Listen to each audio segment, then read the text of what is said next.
Last time James McDonald faced R.A. Dickey, it was a pitching gem. 15 men went down on strikes as the Mets held on to a slim 1-0 lead heading into the 8th. But the Never Say Die Buccos exploded for 5 runs over the last 2 innings for the win.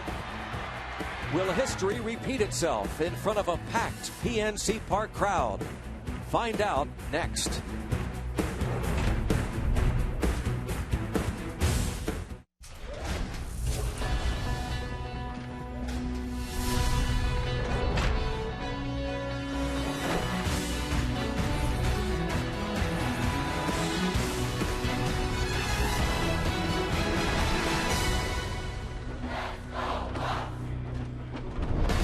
I guess the heart of rock and roll is in Pittsburgh tonight. Huey Lewis and the News performing Sky Blast tonight. The Buccos playing good baseball. Game 2 of the 4-game series against the New York Mets. Greg Brown along with Steve Last, and in the words of Huey Lewis, we're going to go back in time, Steve, briefly, and talk about last night's disappointing loss. Yeah, and the Pirates didn't square anything up, so it wasn't hip to be square last night. It was one of those games, Greg, where the Pirate bats weren't making much noise. Charlie Morton has one of those off nights, but you talk to any people around baseball, every ball club is going to have those kind of games, even the ones that wind up winning the World Series. So you get on the other side of that, move on, and you start off all square tonight. Well, you know, we've talked a lot, Steve, about pitching, but the hitting actually has done pretty good for the Pittsburgh Pirates, especially in the month of June. We take a look at our PNC achievement for the Achiever in You. Yeah, it's nice to look at the sequence, speaking of June, because it started out in April. It's gotten better toward the month of June. And take a look at the bottom names. You're familiar with those. Jose Tabata, a bunch of base hits. They're coming in baskets for him.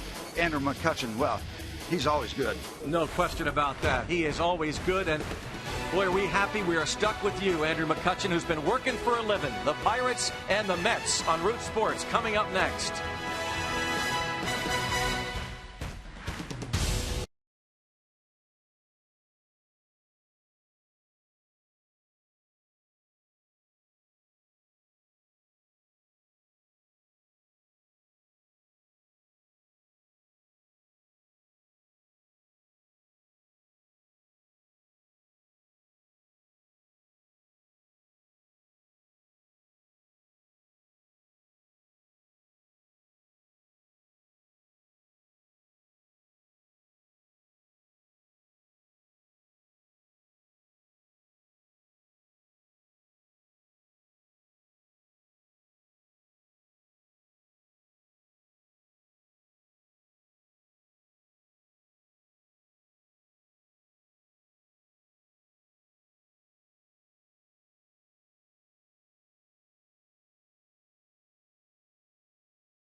Barrel Automotive, barrel.com. Definitely worth the click. Let's go Bucks.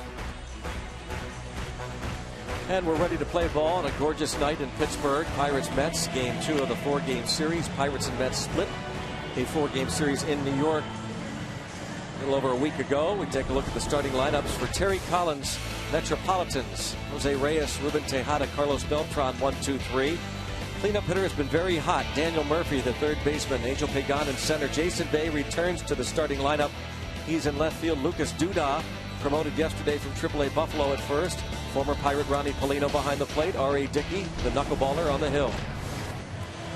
James McDonald making his 13th start, and the whole theme of this ball game tonight for me, Greg, is find out as early as you can if last Sunday against the Phillies was just an aberration when he blew up and couldn't throw any strikes in the 5th inning.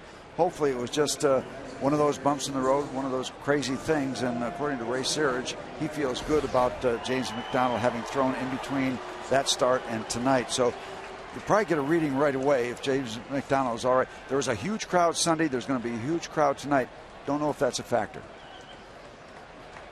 Jose Reyes certainly a factor. Pirates got a break. He missed the first 3 games of that 4-game series in New York. Was on the bereavement list. His grandmother passed away. He returned to the Dominican. He did play the finale of that series. And it's high 2-0. He is leading the league in hitting currently, batting .340. Most hits in the National League with 89. He has 11 triples to lead the league, and now 3-0. Second in stolen bases. He just does it all. And this is his free agent year. And it's 3-1. Jerry Lane, the crew chief, with a kind of a casual strike call, but happy to see it after the first 3 deliveries. Nice pitch, 3-2. Good fastball with good live motion. Strike zone presented by Range Resources. Good finish on that fastball. Saying it was a little outside. Nah. And a bouncer up the middle, a base hit. Jose Reyes, a leadoff single. And we'll take a look at tonight's Hyundai inside the pitch for James McDonald. Well, recover from Sunday. As you can see, the 5 walks, most of them took place in the 5th inning, and establish a rhythm with the new catcher, Wyatt Torregas, making his first start. So they need to get together. They need to be on the same page. And that if you start working well early, that gets into a non-issue. But you want to make sure that you feel good about what he's putting down there for the signals. Torregas wants to make sure that his pitcher has confidence in him. That could grow as the game goes along. Strike 1 on Ruben Tejada.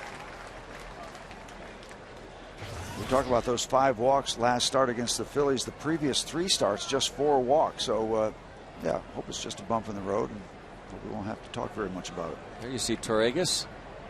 Nice looking catcher's gear. Bucko black and gold. Yeah, stylish in the hockey style mask. Yeah, the NASCAR hockey mask.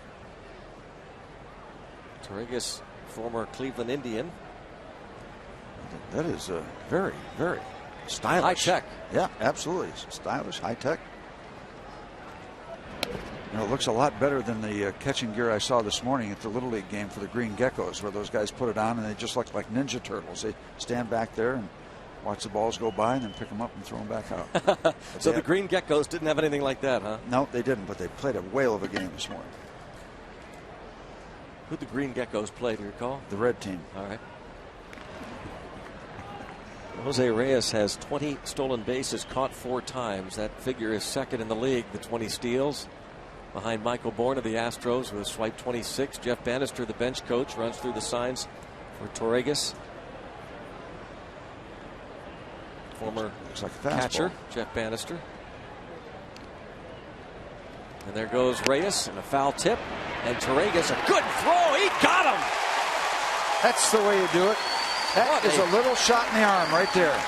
Way to go, young man. Heck of a play by Torregas on the foul tip. You talk about stylish equipment. That was a very stylish caught stealing. 2-4, and they were waiting for him to come in there. Not all that close. and you give up a base hit to a terrific hitter, great base runner, great base stealer, and then you cut him down.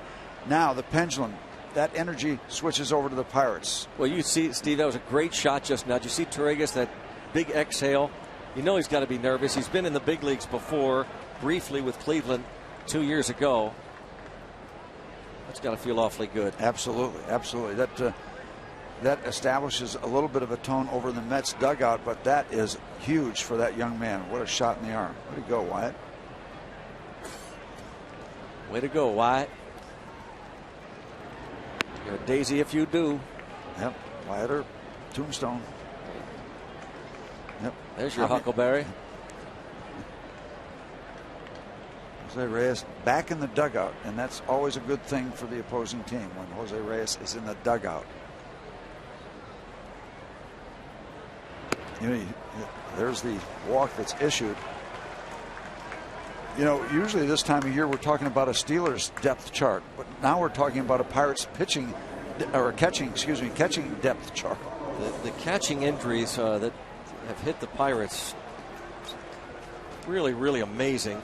You think about the fact that, of course, they lost Snyder at the beginning of the year with a back injury. So the starting tandem was Domet and Jaramillo. Then when Snyder came back, they sent Jaramillo down. And then Domet gets hurt. They call up Dusty Brown. Snyder, the back injury and surgery yesterday. Probably would have called up Jaramillo, but he is on the disabled list in the minor leagues. So Torregas, who was with the Pirates in spring training as a non-roster player and was playing AAA ball at Indy along with Dusty Brown. Who you see there?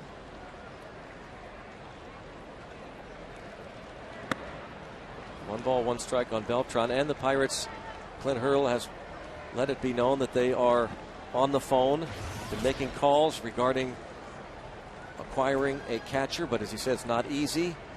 And the nature of the industry, it's like a shark smelling blood. They know they can hold you up for a king's ransom. And he said some of the offers that they are receiving in return, as he said, are silly. You get sticker shock, so you have to be patient. Maybe find the right guy.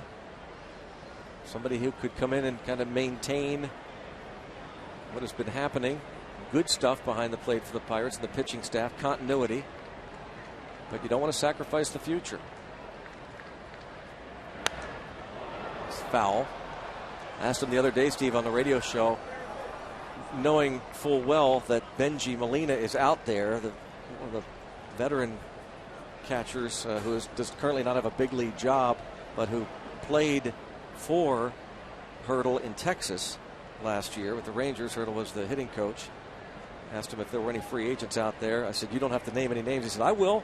Benji Molina's out there, but it'll take him about a month at least to get ready in playing shape. There's a base hit to right on the 1-2 pitch to Beltran, and it's first and third with one away.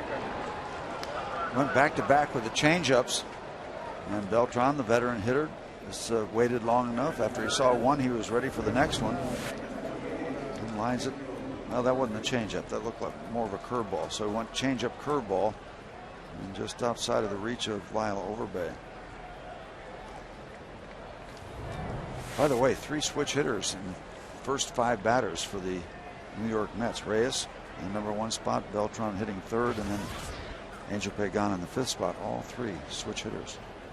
So 5 of the first 7 batters hitting from the left side. Lefties hitting .319 against James McDonald this year. Righties .238. And it's a strike on Daniel Murphy, who has been red hot. 1 for 5 last night, hitting .403 since May the 20th. That's the highest batting average in the major leagues. And ahead of him 0-2 with a fastball. Strike zone presented by Range Resources. Fastball picking up that. Oh, looked like the inside corner, but it had a little more of the hitting zone than that. 0-2. Whoops. 95. Upped it up a little bit there. 1-2. Well, I like the goal, the objective. Try to get the strikeout, get your second out, and then makes life a lot easier. But got a little too amped up and almost lost it past the catcher. Jammed him, and it's rolled to third, and really not a double play ball because of that. So they get a run. But that does clean things up at the cost of a run. Mets scored in the first inning last night. They do it again here tonight. Now 2 outs, man on first. Strike zone by Range Resources. Never a double play candidate. The ball was not sharply hit and you got 2 long throws. That doesn't equate to a very good chance to get 2. 21st RBI for Murphy. Tejada scores. And now Pagan.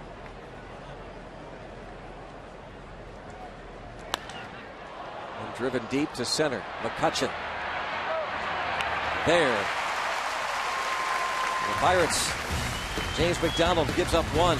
Bucks come to bat.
Look at the Pirates starting lineup, brought to you by Toyota moving forward. Tabata, Josh Harrison, Andrew McCutchen, Neil Walker hits cleanup, Lyle Overbay, Garrett Jones returning to the lineup in right, Brandon Wood, Wyatt Torregas, and James McDonald. And it'll be interesting. R.A. Dickey, the knuckleballer, well, you can throw everything out, the stats, resumes, what you've done in the last 5 or 6 days hitting, because these guys can make you look very, very ill when they're on with the knuckleball. 85 miles an hour. Don't think that was a knuckleball. R.A. Dickey was just absolutely fabulous in his start against the Pirates in New York. There's the knuckler for a strike. And just all of a sudden, Steve, after what he had retired 13 in a row, had allowed just 2 hits through 7. Ball fouled out of play. Ronnie Cedeno led off the 8th inning with a base hit. 2 outs later, Tabata was nicked by a pitch.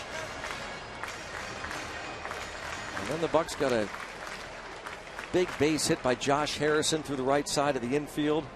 That tied the game. Later, Neil Walker a 2-run single, and all of a sudden, R.A. Dickey was out of the game, and there's the first out of the bottom of the first. Picks up pretty much where he left off when he struck out 10 in that game. The strike zone by Range Resources. Say it got enough. 10 Ks last time, starts out right where he left off. And for a knuckleball pitcher, his control is outstanding. Last 10 starts, just 7 walks. That's great control for anybody, but a knuckleballer, outstanding. And only 3 wild pitches. That backs it up. Tabata trying to figure it out there, still with bat in hand. Well, you will see, well, he wasn't happy about the call, but right. You will see baffled looks by good qualified major league hitters when they try to hit against these guys. The confounding pitch. Charlie Lau, the long-time hitting coach, batting guru, said there are 2 theories on hitting a knuckleball. Unfortunately, neither of them works.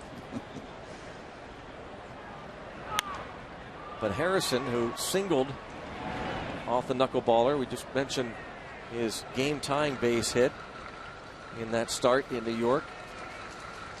A ground single to right field that brought in the tying run. He had never seen a knuckleballer before that R.A. Dickey start in New York. Well, these guys can pitch forever. He's 36. He's a pup compared to Tim Wakefield. Hoyt Wilhelm pitched forever. Necro pitched forever.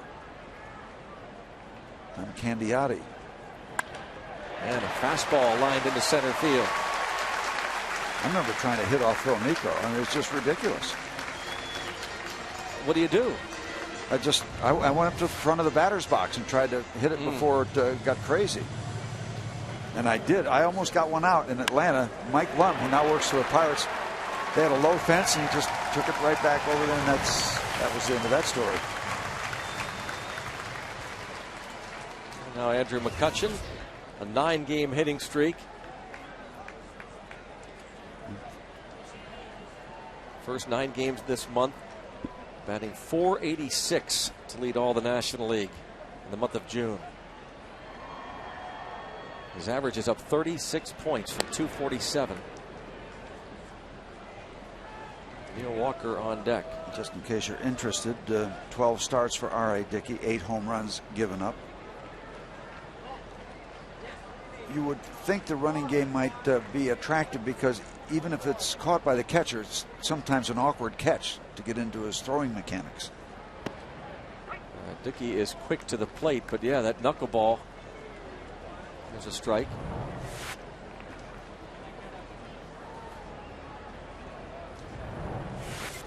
It's all over the place. It's just like eating soup with a fork. Yeah, I heard you guys talking about that in New York. Yeah, attributed to Willie Stargell. I know Hebner originally, but I heard Willie say it later. Yeah, who knows? It's still a great. Well, line. there's so many quotes about the knuckleball. You don't know who gets credit for what, but they're all good. Oh, look at that stab. Not a very good throw, but a nice little play by Jose Reyes to turn it into 2. Shot up the box, and R.A. Dickey able to fire to Reyes. Reyes with some fancy work around the bag. 1-0 New York.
Inning.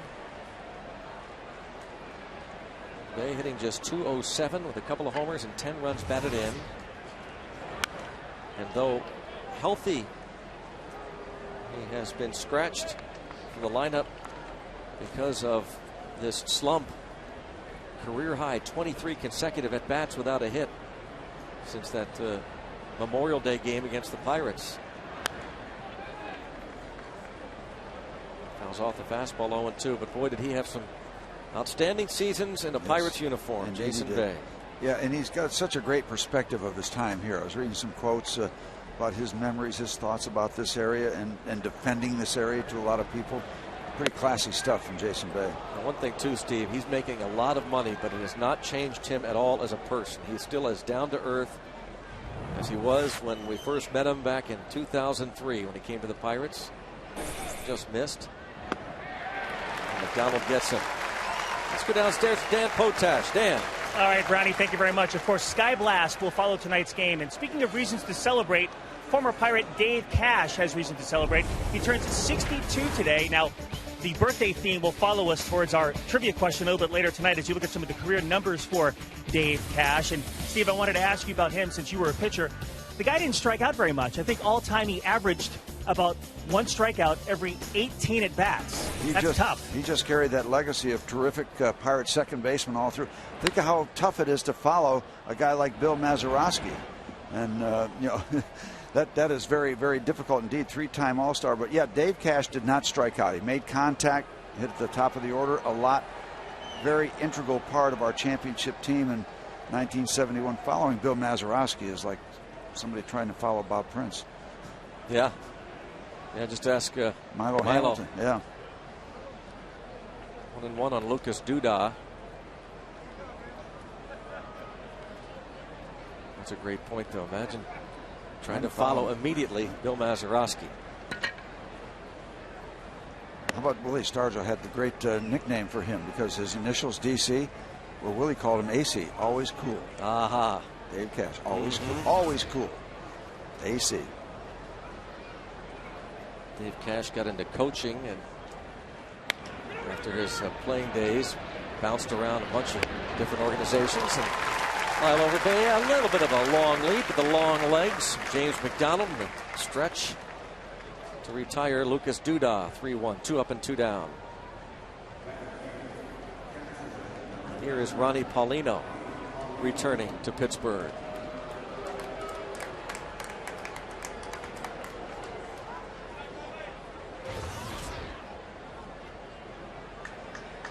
.344 batting average. So you think what's going through Ronnie's mind is, hey, you guys in Pittsburgh, oh, so you're short a catcher, huh? Yeah. Hit on the line to left, and it carries, sending Tabata back. 1, 2, 3, and out. 1.5 played, 1-zip New York.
Root Sports is sponsored by 5-Hour Energy.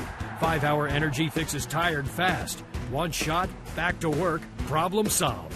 Let's go Bucks. Bottom half of inning number 2 here at PNC Park. Jose Tabata struck out to start the bottom of the first for Pittsburgh. Josh Harrison singled up the middle, and then Andrew McCutcheon hit a ball right back to the pitcher. Nice play by R.A. Dickey. Better play by Jose Reyes in the double play. And here Theo Walker, as he did in New York, bats right-handed against the knuckleballer and takes a strike. Walker, a switch hitter, and so far this season batting much better from the other side of the plate, but feels more comfortable against the knuckleballer batting from this side. This astounds me, and I know guys have their reasons, whatever the confidence level is. They're saying they can predict which way a knuckleball is going to break. It's going to break in toward them. I'm amazed by that, because my understanding of a knuckleball, it goes all over the place. There's no predicting. But if you feel better on that side, go for it. Walker was 1 for 4 against R.A. Dickey. Plus, Neal's now hitting 206 as a right-hand batter. So, interesting. He had that 2-run single up the middle on an 0-2 pitch from R.A. Dickey in the 8th inning that game. That was the last batter Dickey would face. Out of Nashville, Tennessee, R.A. Dickey. Out, Luis Silverio. Still 0-2. Pirates somewhat familiar with Dickey. This is career start number 4. Started out with the Rangers back in 1996. First round choice. A little time with Seattle, a little time with Minnesota. Became a Met last year and won 11 games. Yeah, and started the year in the minor leagues. Omar Minaya, then the general manager, found him, signed him to a minor league contract with an invitation to spring training, and one of the first cuts in spring training last year. After that kind of nondescript 7-year career, he was combined 22 and 28 before last season. Well, started out with Buffalo in 2010, 4-2 there, 8 good starts, bang, to the big leagues. Their best pitcher last season when all was said and done. And so because of that, the new GM, Sandy Alderson, agreed to terms over the winter with R.A. Dickey on a 2-year contract with an option for a 3rd year. They avoided arbitration, the deal worth almost $8 million guaranteed. That's what 11 wins will give you these days. Missed 3 and 2. And by the way, very good fielding play. We saw an even better one by Dylan G last night with the behind the back stab. So these guys obviously have been working on their PFP, pitchers fielding practice. 9th pitch of the at bat. Of course, with a knuckleballer, you can throw out the pitch count. It's meaningless. They'll pitch all night. It's like throwing darts. Leadoff walk. Hey, voting now open for that 2011 All-Star Game in Phoenix. Help send your favorite Pirates to this year's All-Star Game. Vote up to 25 times at Pirates.com. Visit Pirates.com. Cast your ballot for your 2011 All-Stars. Vote early, vote often, vote tonight. Right now at Pirates.com.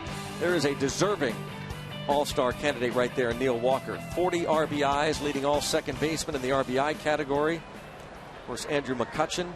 Joe Hanrahan. Nice to have candidates, plural. Legit. Lyle Overbay, a 6-game hitting streak.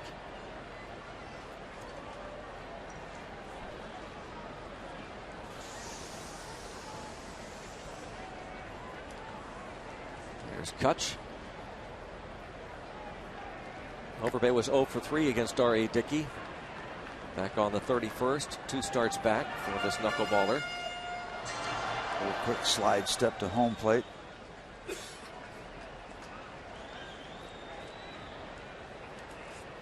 We'll have to take a look at some numbers about steal attempts off a guy like Dickey, because it's awkward for the catcher. He's usually, he wants that rhythm to receive the ball, the flow, and the throw.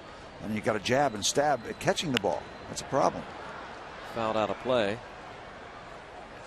I'll look up exact numbers, but I remember checking that out, Steve, in his start against the Pirates in New York, and it was surprising that, as I recall, there weren't many attempts, and he did a pretty good job of containing the running game. Somebody's already had a good day. Wedding took place out on the field. Bounced foul. 3 steals this year in 3 attempts. That's been it against R.A. Dickey. So with the way everybody is intense about numbers until somebody is thrown out, why Wasn't there everybody running until finds out what can happen. Last year, 9 out of 12. Successful. 9 steals, 3 caught.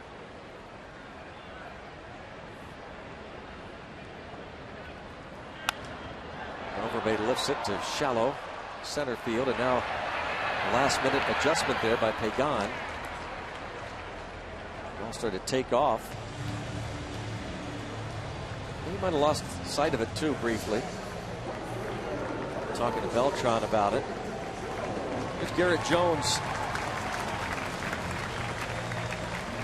back in the starting lineup.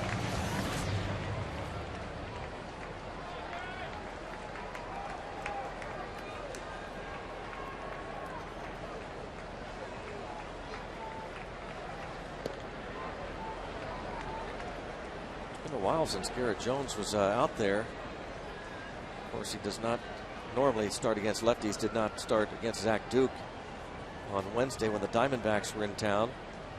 His last start was Sunday against Roy Halladay. Working on that swing and hoping to get back in a groove. This will not help working on a swing when you try to work against a knuckleballer. Usually, it's just so crazy, so outside the usual realm of working on your mechanics, seeing pitches, reacting. 85 miles an hour has got to seem like a freight train after the 70, 73 mile an hour knuckleballs. This is just his second start. Garrett Jones we're talking about. Second start since that game on Tuesday the 31st against R.A. Dickey. He was 0 for 3.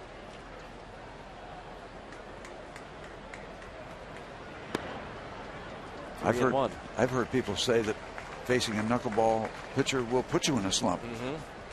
Literally, I've heard that quote. They are a different creature. Like trying to eat Jell-O with chopsticks. Bobby Mercer used to say about Phil Negro's knuckleball. A fly ball. Pretty deep to left center. Pagan is back, and now Bay, and neither gets it, and it stays in play.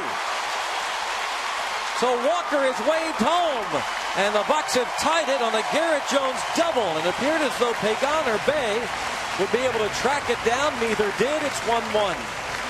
It looked like Jason Bay kind of easily moved over it and then looked over at center field, and by then it was too late for either one of them. Went away from the knuckleball, and Garrett Jones gives it a good ride to left center field. But watch Jason Bay coming over. Yeah, you saw that brief look over. The quick early look, but that ball still had a lot of carry. That was not going to be guaranteed for either one. And that bouncing right at the 410 sign, unfortunately staying in play, as you said. Well, Brandon Wood now getting the start. Ronnie Cedeno getting a night off. Clint Hurdle said the guy's been playing a lot of ball games, so he gets a night off here. He said soon Andrew McCutchen will get a night off or two. Now that's hit hard on a line drive and misread by Garrett Jones. Inning-ending double play. Jones's double has tied it. We go to the third, 1-1.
Buy right the first time and save more.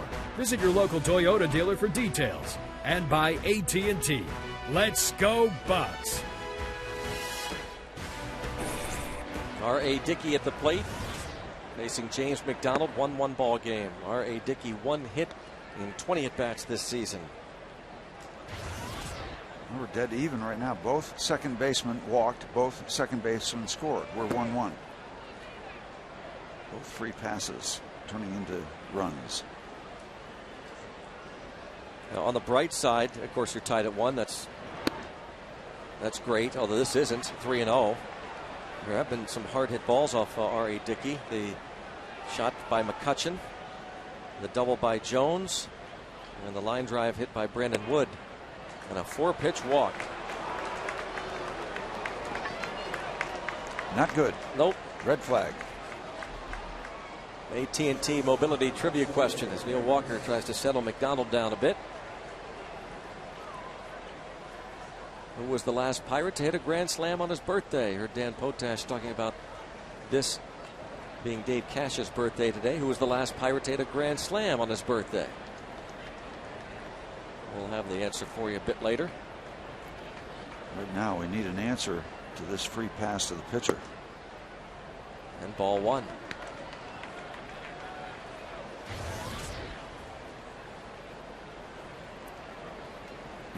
See another wide one. You might see Ray Searage.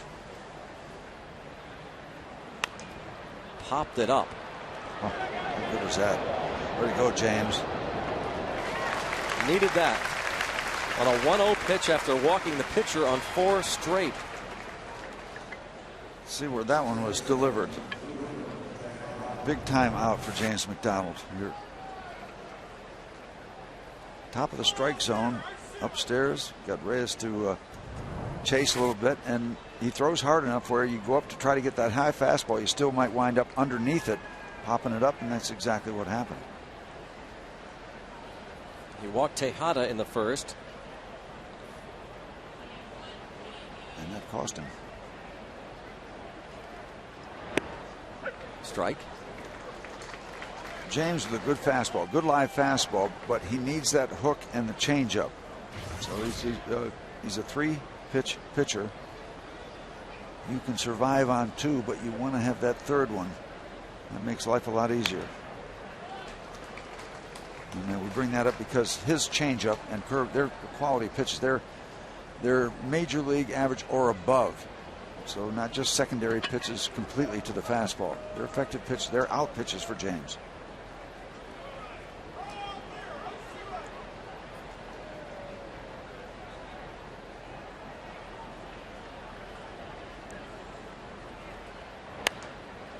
Fly ball to left. Tabata coming in. He'll have to play it on the hop.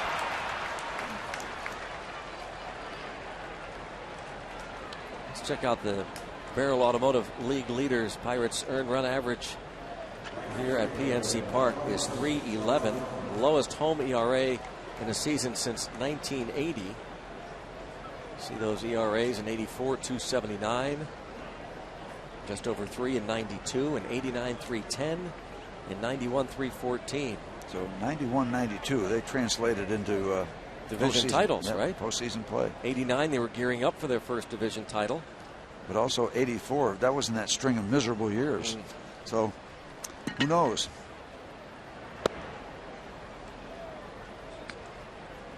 Ball 1 on Beltran.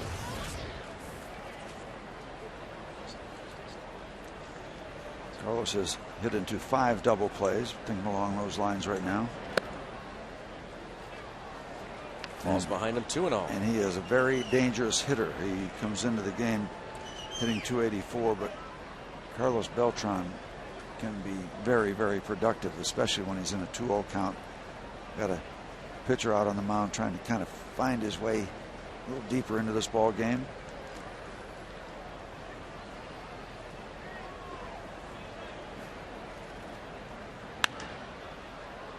Hit toward the seats. Tabata gives chase and enough room to make the catch. Looked when it left the bat, had a real good shot of reaching the stands in foul territory. But Tabata with enough room. Another big out for McDonald. And another big challenge with a hot bat, as you mentioned, of Daniel Murphy. McDonald jammed Murphy with a pitch in the first inning that he rolled to the third baseman Josh Harrison. Not enough on it to turn 2, so Murphy got the RBI when Tejada scored on that ground ball.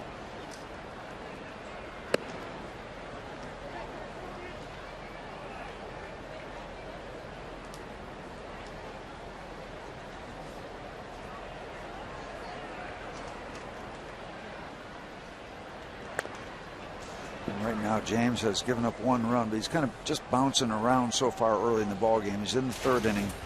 I think still perhaps searching to find a rhythm that is going to be a little more effective. He's having to labor here in the 3rd as he did in the 1st. And that's kind of been really not unusual, at least in terms of his Pirate start, Steve. It seems as though that has been the case oftentimes with McDonald, but once he does find it, starts sailing along. Yeah, he does. He starts to get a little rhythm going. Good life on that fastball.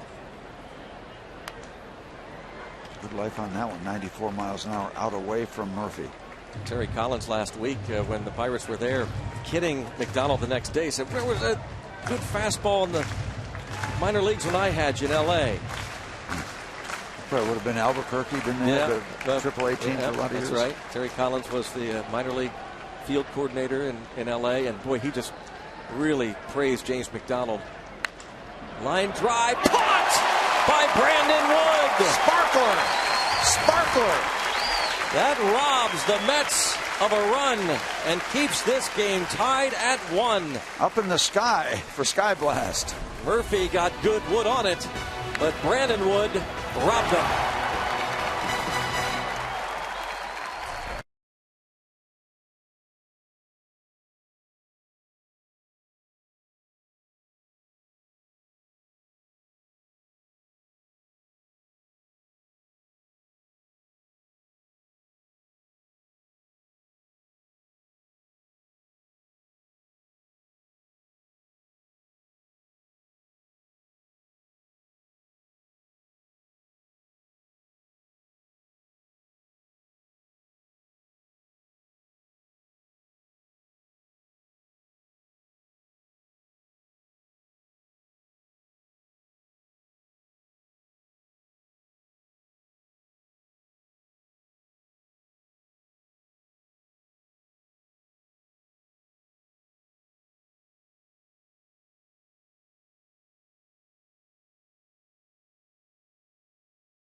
Folks getting a kick out of the parrot, launching the hot dogs into the seats. Yep. And it's a jam-packed crowd. AT&T Mobility trivia question: the last Pirate to hit a grand slam on his birthday. Steve, any guesses? R.A. Dickey. R.A. How about R.J. Reynolds? Darn it, I was that close. April 19th, 1986, on his 27th birthday. How about that? Frank Thomas and Bill Mazeroski, the others who have accomplished that feat. Wyatt Torregas apparently called a strike, even though the knuckleball bounced off Paulino's mitt. Torregas, a pinch hitter in the 9th inning last night, and bounced into a double play in his first Pirate at bat. How about the play by Brandon Wood? How about the timing of that leap? That ball was absolutely torched. Went up in the sky. Nicely done.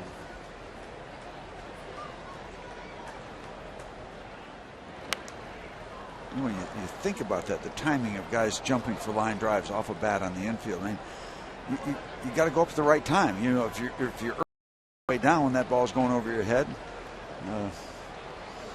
if you're late, it's too late. Great play. Brandon Wood. Torregas fouls it back. Well, Greg, I threw 2 knuckleballs in my career. Honest story. And Ernie Banks hit one for a double, and then Lou Brock hit one for a home run in St. Louis, and in the post-game interview said he had hit a hanging slider. So we kind of shelved it. Said, okay, that's enough for that. Doesn't even recognize what kind of pitch it is. What made you start in the first place? What? It was 1973. Oh. I was trying a lot of things. So the first one you threw was to Ernie Banks, Ernie a double. Banks, he doubled. Yeah, and then a home run to Lou Brock. And Lou Brock thought it was a hanging slider. Yeah, not good. I could throw it, a couple times effectively out of 10. 2 out of 10. That's not enough. Torregas strikes out. Second K. Hey, if you've got a question for Steve, now's the time to ask it. Grab your cell phone, text the keyword booth, followed by your question and your name to 412-412. Message and data rates may apply. That's 412-412. Keyword booth.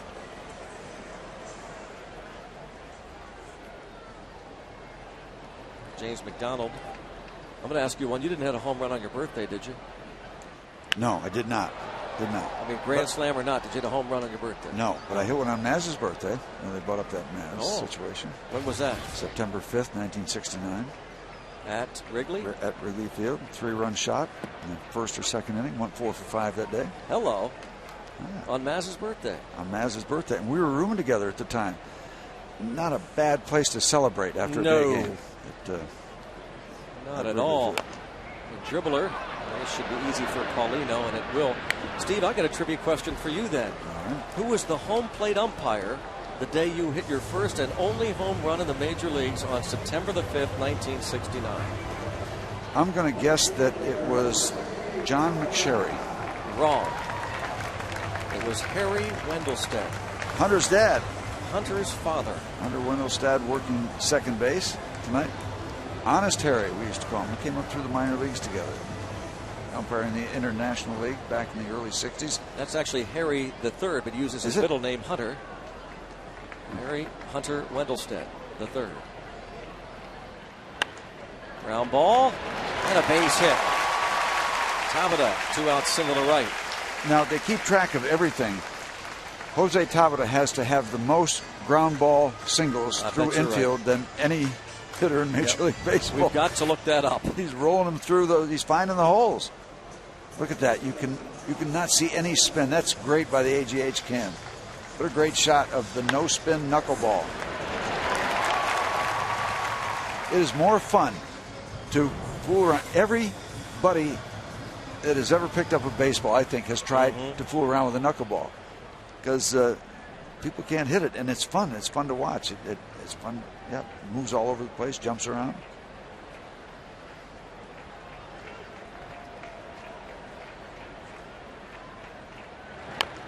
And that's bounced foul to the left by Josh Harrison. Even when Clemente was fooling around playing catch, he thought he could pitch. He'd say, "Oh, come over here and look at my curveball."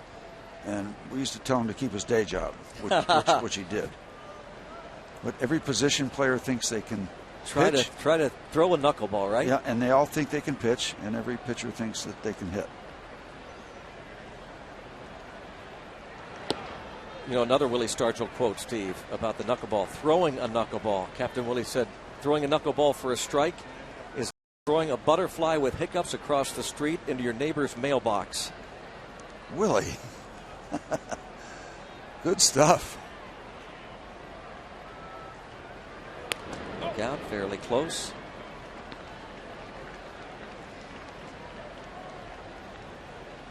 That's close to Lee Trevino's quote, something about some golf shot that's like a butterfly landing on a green with sore feet. Dancing off the bag. He wanted to go, didn't he? Dancing with the devil.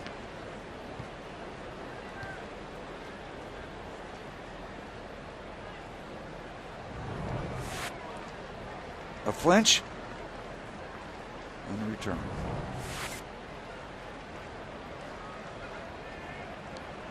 You only get one or two pushbacks, don't you? Yeah, that's right. Push yourself back to first base. He forced the pitch out there at Tabata. Now gets into a 2-1 count. Very interesting that they were so convinced he was going. They ordered the pitch out. I'm guessing that he's going here. And now it's 3-1. Wrong again. What if I keep guessing? Is that how Bob does it? That's what you do. You keep running it out there. Or he's going to run here. 2 outs. 3-1 count on Josh Harrison. Up from the minor leagues. A 5-game hitting streak going for him. And Josh Harrison has hit safely in 8 of his 9 starts. He is making his 9th start at third base tonight. Made his big league debut that day against the Mets, and R.A. Dickey got a base hit in his second at bat. And there goes the runner, and it's ball 4. Just like you said, Steve, he was off on the pitch. Well, I knew. Way to go. Second walk issued. First one scored. Walked Neil Walker in front of the Garrett Jones double. So already through 2 2/3 innings, the Pirates have more hits and more walks against R.A. Dickey than he allowed in the first 7 innings of that game on May the 31st in New York. So the Pirates, if I got this right, have done that kind of a number on Dickey, and also Daniel Hudson with the Diamondbacks. He was dominating through 7. He took him out, and the Pirates came back and won that game. Big time at bat here. McCutcheon hit a hard hit ball back to the box his first time. There's a ball backhanded by Polino in the dirt. It is 1-1. Tabata at second, Harrison at first, and McCutcheon is hitting .345 with men in scoring position now on the year. That's in the top 10 in the National League. Told you about the 3 wild pitches that Dickey has thrown. Last year, 11. You would expect a high number from a knuckler. Off the glove of Murphy. So Tabata will score. Harrison is going to score. As the throw comes into the plate wide, McCutcheon to third. He's there, and it's 3-1 Buccos. How do you like your speedy Buccos? Speed at the top. We were talking about it on our roundabout, our Statue of Liberty play before the game, about the speed at the top. You want to back them up with some thumpers, but every once in a while the speed will just take center stage. There's the knuckleball. There's the ball off the glove, and now the race is on. Ball that should have been caught, but it's going to cost the Mets a deuce. Daniel Murphy, over at first base last night? First baseman. Daniel Murphy making just his second start of the season at third base, and you could see he was very uncomfortable with that. Reyes, nice play, and he gets Walker. What a play from Reyes. But the Bucks scored twice, and they lead it 3-1.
Mets hand the Pirates a deuce.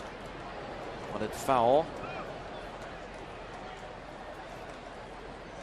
And that gives now McCutchen a 10-game hitting streak and 37 runs batted in for the season. And the Pirates a 3-1 lead. Now see if James McDonald can put a 0 up on the board. 5, 6, 7 men in the order: Pagan, Bay, and Duda.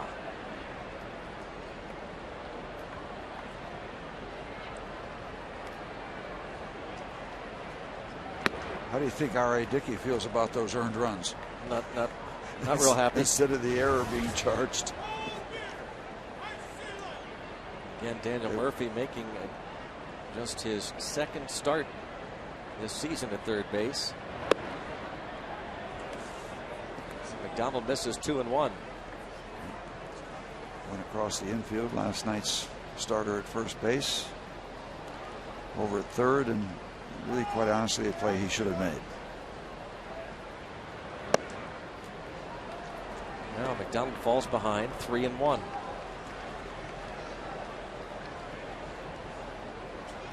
We hope that James gets into that groove.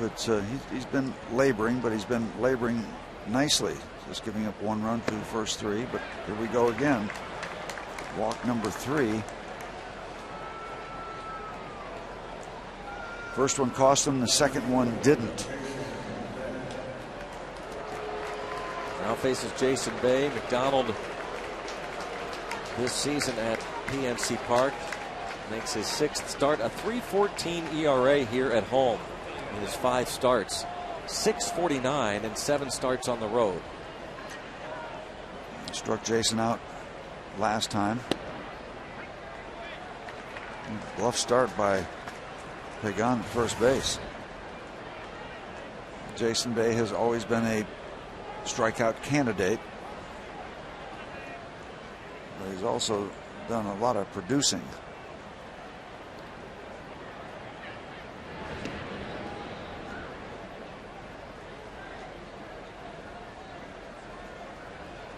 Pirates only Rookie of the Year in 2004, an All-Star in 2006. The game was played here. Blocked by Torregas. 1-1. You've got some colors there, don't you? You've got the outfit that Torregas has on, then you've got that that batting helmet that Jason Bay has. With, some color. More of a royal blue, I guess.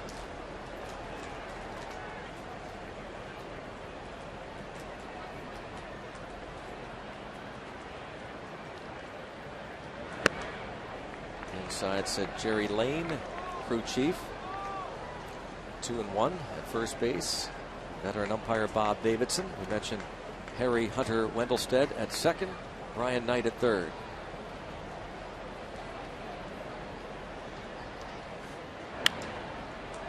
In the air to shallow center field, and a base hit for Jason Bay.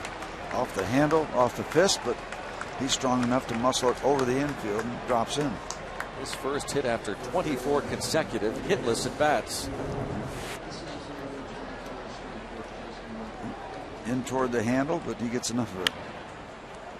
And of course, having seen Jason Bay over the years in a Pirates uniform, you know very well he can get really, really hot.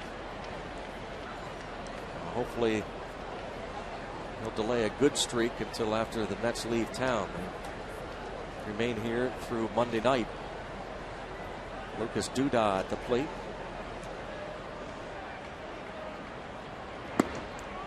Well, James in trouble in the third with runners on first and second and just 1 out.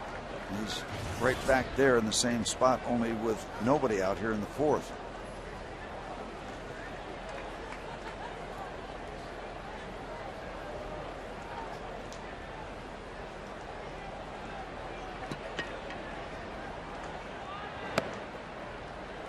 One ball, 1 strike.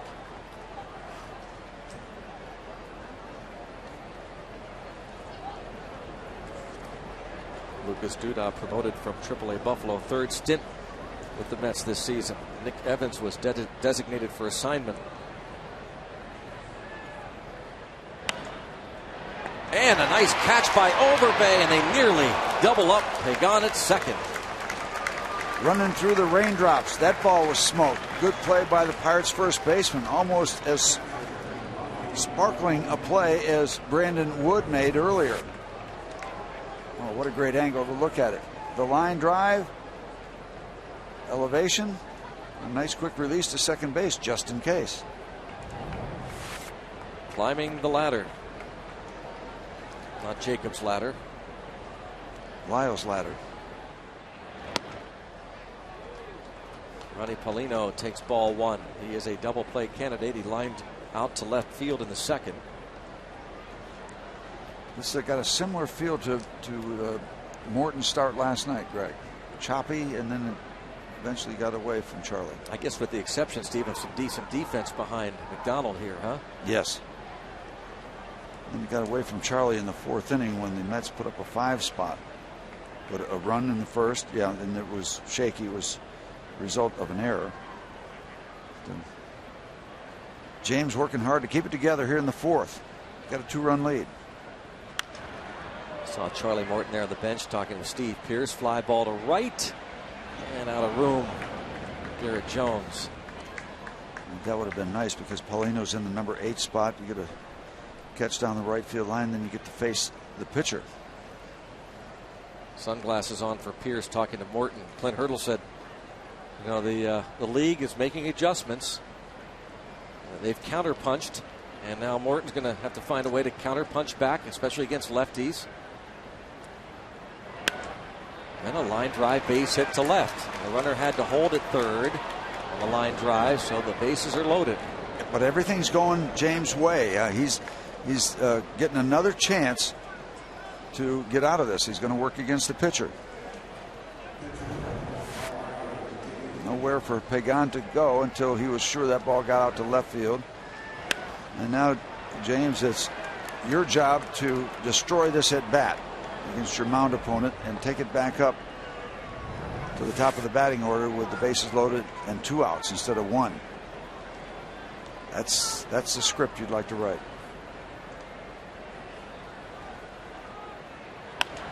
Bounce towards short, a chance for 2. There's 1, and there's 2. Yeah. Maybe J-Mac's night. Everything's going his way. Well done.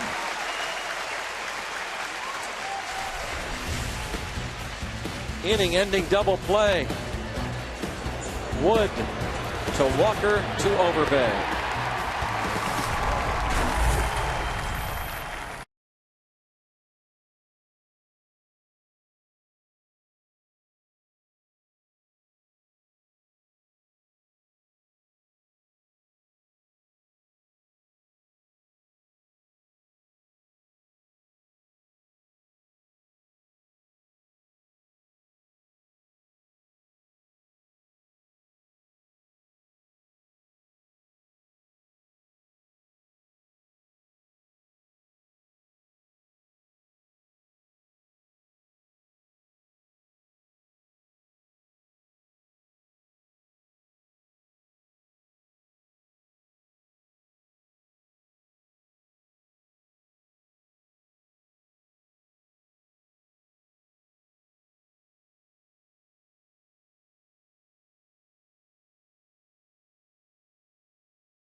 Where they can find a seat or a place to stand.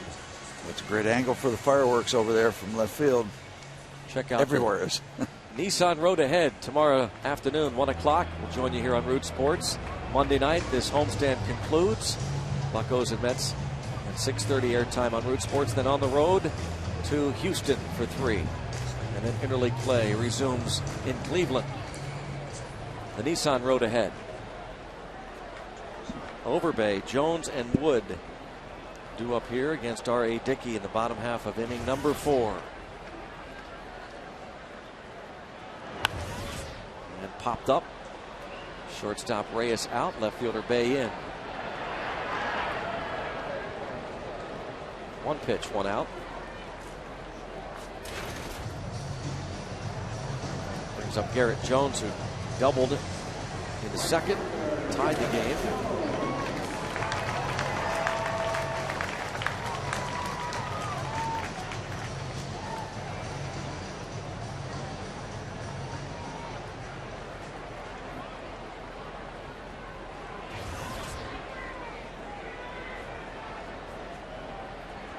Well, think, Steve, what it would mean if the Pirates could get Garrett Jones back to where he was, especially his rookie season. He led the team in home runs last year.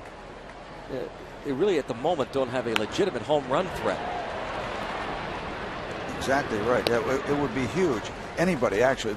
You'd love to have it be Garrett. You'd love to have it be Pedro, because we talk about all that speed at the top, but you've got to have some thump behind those guys. Yeah, well, since Pedro's out, right now this lineup really needs someone who's here to be a long ball threat. Case in point, last night, you start the bottom of the first, 3 straight singles. You get 1 run out of it. Yep. You got to back that speed up. Brandon Wood had a line drive at Ruben Tejada, and Garrett Jones did not freeze on the line drive, so he was easily doubled off second.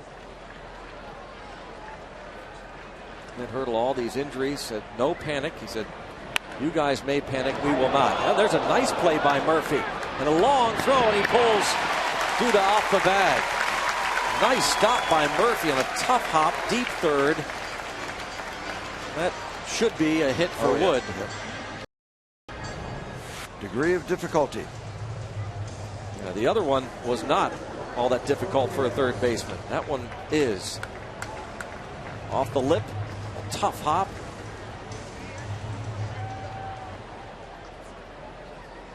Terry Collins trying to find some magic over there at third base in the absence of David Wright, their all-star, who's been out with a back injury.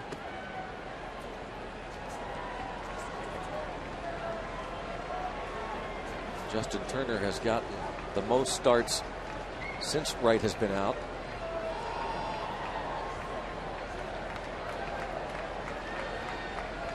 Torrega struck out in the third.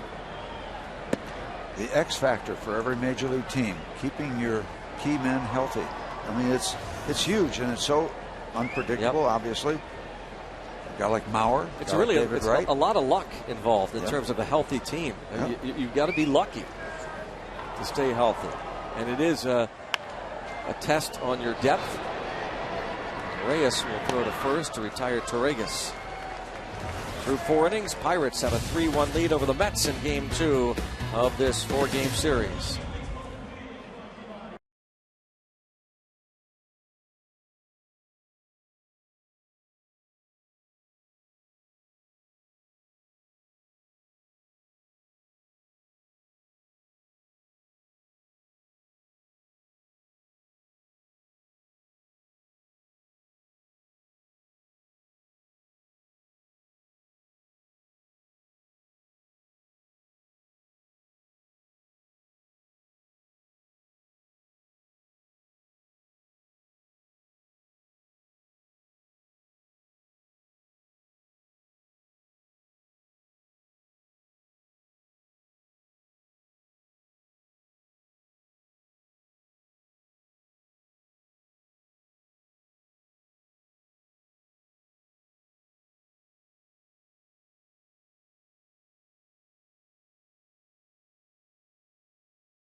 is in his first year as manager of the New York Mets, and he wears the number 10 in honor of Jim Leland. You may remember that he was an assistant under Leland in 92 and 93, if I'm correct, a bullpen coach, and then went on to become the manager at AAA Buffalo.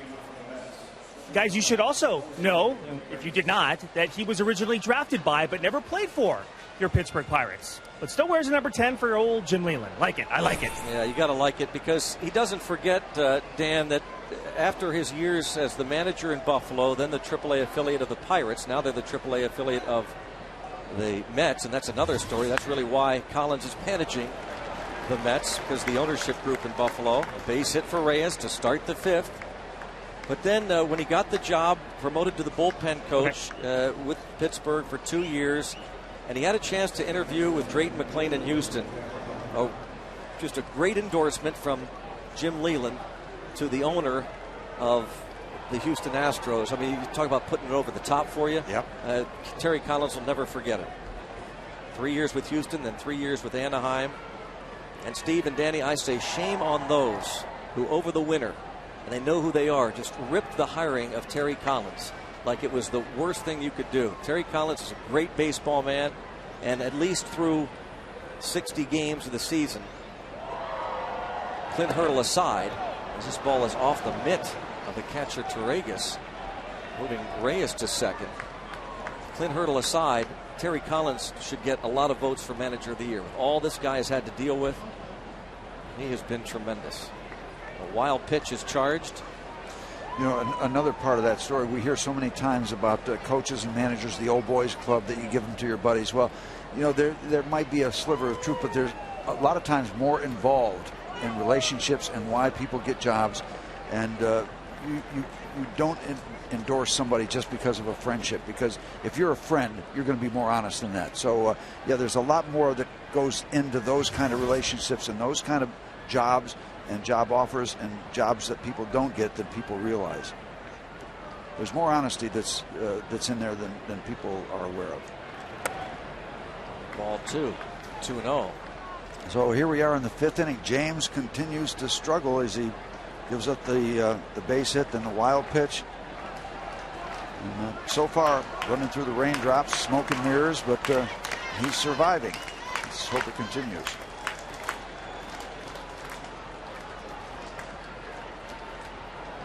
Tejada has walked and singled and scored. And a shot to second. Walker thought about third, realized no chance to get the out at first. Reyes at third base with one away. Root Sports is online at rootsports.com with exclusive player interviews and more, so stay connected with our favorite local teams at rootsports.com. Normally you would think a little more about going to third base, but you got Reyes, who has such good speed, such a good base runner. You can't take the chance. You can't take the risk. Somebody else, you might have taken that shot. And a base hit to center field, cut off by Wood. It's a one-run game. Base hit for Beltran, his second hit.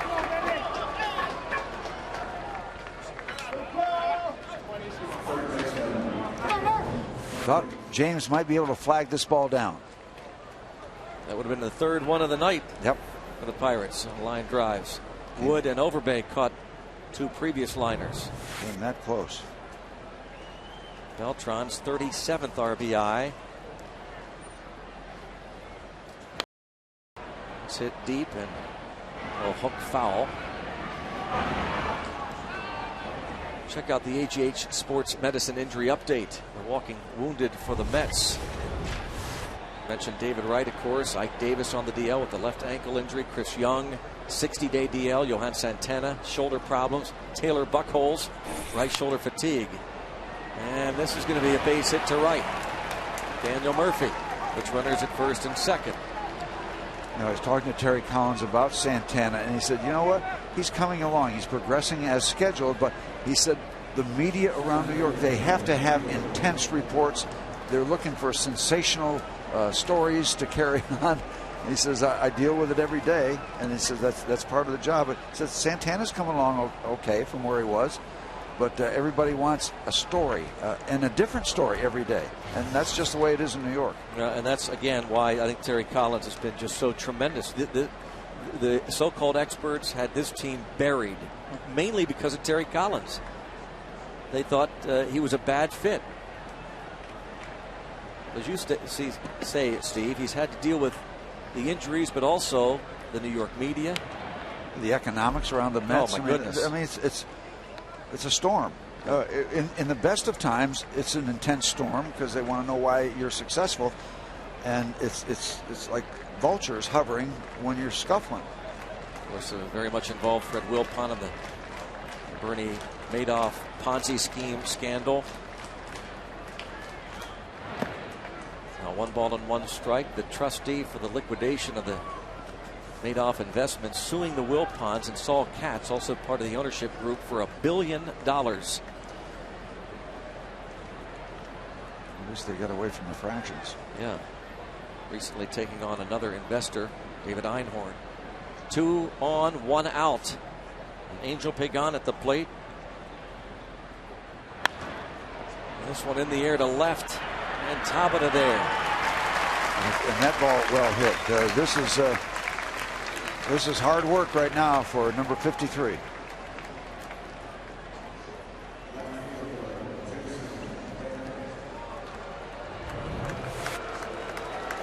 Slow it down. Ball sliced toward left center, but coming back because of the slice to Jose and left. And now Bay fought off that pitch in the 4th inning, dropped that single into center field after striking out his first time. That ended the 0 for 24 hitless streak. Like you said, Greg, when he gets hot, nothing gets by him. And when he's not, everything gets by him. Yeah. It's just a lot of feast and famine for Jason.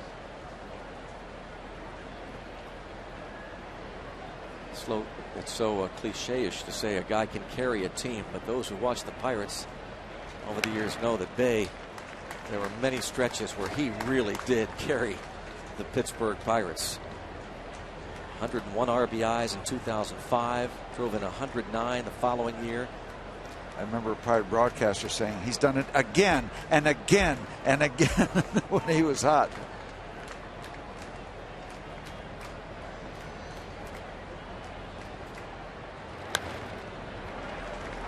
Talking to some people that have been following the Mets, they say, you know, all of his home runs, and going back to last year, that's not many. He only hit what's total of 6 last year.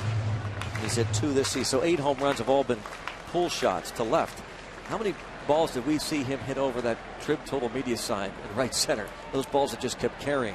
And there goes the runner for third on a 1-2 pitch. Beltran took off for third base with 2 outs. Don't know about the strategy there, Steve. Well, but good that is. If they get a feel that somebody's getting careless, and Wood is very deep at shortstop, see, nobody really keeping much track. If they give it to you, you'll take it. As long as the guy behind you follows you, right?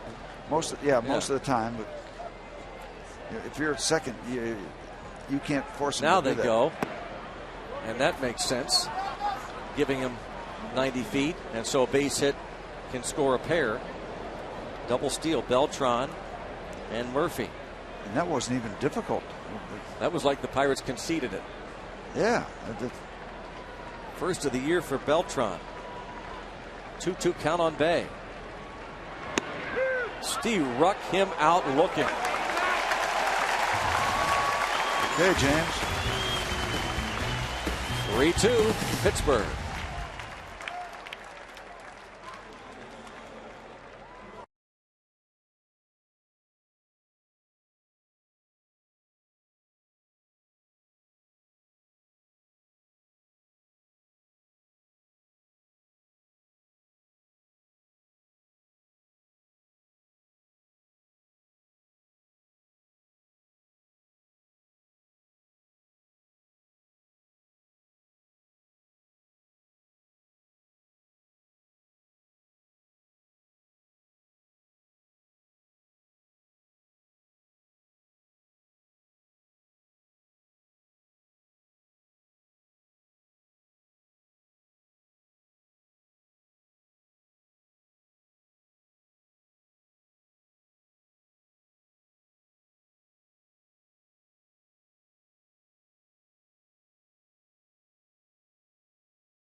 Just ask this guy between us about that, huh? Huey Lewis. Great to have you here. Great to have you here, yeah. The seats are pretty good, actually. Yeah, we get the best look. Yeah, we get the best look in the house. Huey, Chris Serkach, who helps put on these concerts, and of course Huey Lewis was performing in concert after the game, told me that you guys have never been to PNC Park. Is that correct? True, first time. And you played Three River Stadium many, many years ago. True. So this is the first time you've been in Pittsburgh for a while. True, yeah. So pretty impressive? Yeah, amazing. I mean, we're from San Francisco. We have a pretty nice park out there, too. But this definitely rivals it. I mean, this is wonderful. And what a night. Yeah, you got the best of nights. Yeah, beautiful. It's going to be a hoot. It's going to be a lot of fun. We got a lot of people here to watch it. So Exactly. Got a good time, good party. Yeah, what a night. Beautiful. And we also know you're a very big baseball fan, too, right? Following your Giants? Following my Giants. What a year for you last year. Unbelievable, yeah. It was really... How'd they do it? Well, with pitching, obviously, but, it was amazing. I mean, we had a thing called, we just couldn't believe it was going to happen. Towards the end, we're watching. They're really going to win this deal, so. Did you get involved in the celebration and you get all caught up in that? Did you wind up playing a lot and performing? We did. We sang one of the anthems out there from the playoffs. It was really fun. Well, aside from the baseball, I've seen you around the golf scene a lot of the PGA events, playing parties. But the playing is good. You got it going this year. You're playing well. Well, for me, I'm playing well. I'm a 7 or something. So. Nothing wrong with it. Do you get a chance to play on the road a lot? We do. Yeah. I mean, one of the nice things about touring, obviously, is you spend a lot of time in Ohio. There's not a lot to do, but there's some great golf courses. So there's always a great golf course. So, yeah. We're really looking forward to seeing Huey Lewis in the news in concert after the game. As he said, the first time he's performed here at PNC Park, and what a crowd to watch him. The Pirates with one out. James McDonald was retired on the ground ball to the right side. And it is very similar, really, to AT&T Park in San Francisco. Very much. The view, of course, we in the press box are able to see the bay up top, and of course we also get this great view of the Allegheny River. Yeah, beautiful. There's it for Tabata. And we hear about Mr. McCutcheon a lot, and I got to watch him do his thing. That was kind of neat. Yeah, he's a player. He's fun to watch. He is. Good energy and gets the crowd going. Yeah. Did you play? Were you a ball player? I did. Youngster? Yeah, I was going to be a professional ball player, and then I turned 9. That's when I decided to pitch because I couldn't hit. That's good. No, I played in high school, and I love the game. I just love the game. Where are you at on the tour now? Are you middle, or you're just bouncing around? Kind of sort of the beginning, really. We have a new record out called Soulsville, which is a rhythm and blues tribute record that we're especially proud of. I suppose I can shamelessly plug my new record. Yeah, it's called Soulsville, and so we're promoting it and touring the country. So we'll be out all summer. This is a risk, but reading a biography about you and the whole thing years ago, did you spend a lot of time in Europe at one point when things were really starting to break and begin to happen for you? I did. Before that, that's how I between high school and college, my father suggested I go to Europe and bum around to find out what I really wanted to do in life. And harmonica at the time, so I took the harmonica to kind of fit the image, and I hitchhiked all throughout Europe and played harmonica, and kind of got bit by the music bug. Oh, neat. That is neat. Here's Andrew McCutcheon. The rest is history. Yeah, here we go. Yeah, Andrew's fun to watch. And Reyes, you got the guys with the dreadlocks. They can play. Both these guys can play. Huey, there's a guy on our team named Matt Diaz who spent a handful of years with the Atlanta Braves. Has hit by a knuckleball. Swat the fly away.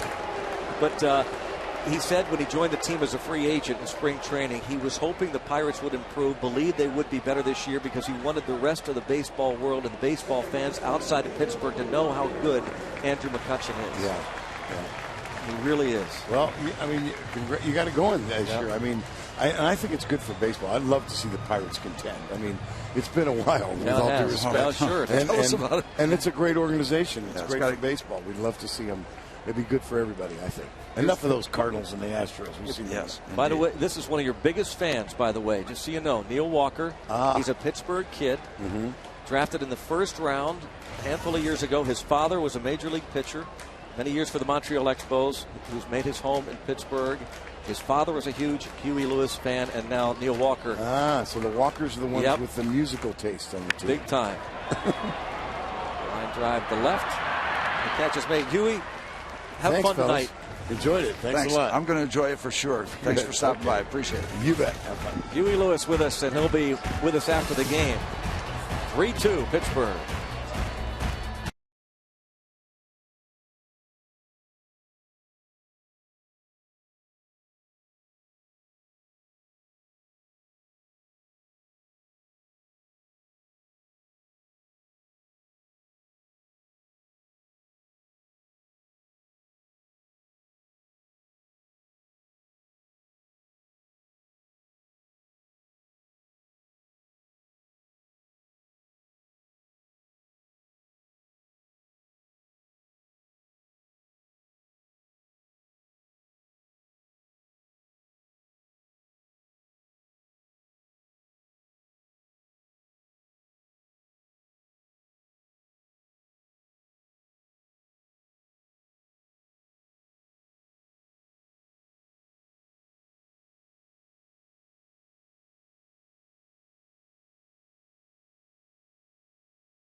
That Neil Walker was a big fan? Well, here's the proof. I can remember being a little kid and riding in the car and Huey Lewis being played on several occasions. And I've kind of carried that through my teen years. And people kind of look at me strange, like, you know who Huey Lewis is? And I'm like, yeah, I like Huey Lewis. So, and people are skeptical, but I am a fan. So, Favorite song? I like Power of Love. Yeah. Guys, when I stepped in the clubhouse this afternoon, Huey Lewis was playing back in time. And I would have to think that Walker had something to do with that. How about that? Yep. Neil Walker really sticking around. Well, you know, it's kind of neat. Guy's got a concert coming up. You know, he's out there, and a lot of everybody's watching him, so he's got to be on his game. It takes time to come out and spend a little time for him. Get the idea he is a baseball fan. Yeah, yeah. Third ball and a strike. McDonald looking for his second 1-2-3 inning of the night. And I asked him, Huey, as he's going out, I said, what about playing in and around fireworks? He says it's great. The guys are going to enjoy it because it gives them a little break. So They play a set, I guess, of 3 or 4 songs, and the fireworks, part of Sky Blast, and they continue and really rev it up at the end. It'll be a great show. Some more Sky Blasts on the schedule. Check it out on Pirates.com. And hit hard to right. But right there, Garrett Jones. Oh, boy, could James use a 1-2-3 inning, and he's got the stage set now because he's going to face R.A. Dickey. This could be huge for him. He walked him on 4 pitches starting the third, but then got to him to bounce into a 6-4-3 inning-ending double play in the fourth. Been some really big outs. Oh, some loud outs. Yep. But that's, you know, when you're not on your game, when you're not really dealing and on top of things, when you get those, it's like a letter from home. Ground ball. Walker, nice play from his knee. Throws out R.A. Dickey. Another outstanding defensive play. James McDonald is getting a little help from his friends.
sponsored by Day Automotive.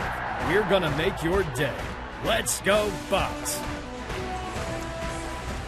Still 3-2 Pirates. Neil Walker doing it against R.A. Dickey. Spectacular play. Huey was just up here. And that's the power of glove. That's awful. Isn't that awful? Shameless. That's the power of glove. Huey would like that play. He'd like to play. Well done.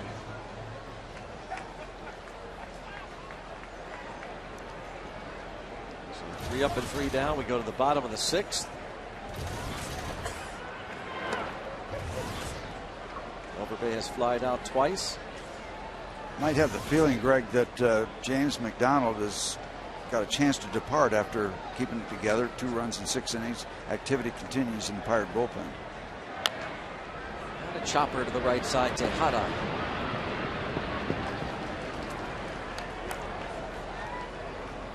One away. It'll bring up Garrett Jones, who doubled in a run his first time up. Pirates take on the Orioles Monday, June 20th through Wednesday, the 22nd. Help the Pirates celebrate the 40th anniversary of the 71 championship team. Take advantage of this special offer. Look at James McDonald in that nice bright T-shirt. Well, for only $19.71, you get an outfield box ticket plus this really cool 1971 World Series T-shirt with the team roster on the back. For tickets, go to pirates.com/1971. You know, if you get an extra one of those, Greg, could you give it to me so I can have 2? No. All right. Garrett Jones has doubled and bounced to first. And a shot to center. So he's 2 for 3. Back in the starting lineup. A couple of good at-bats for Garrett Jones. Really trying to work his way out of the slump, man.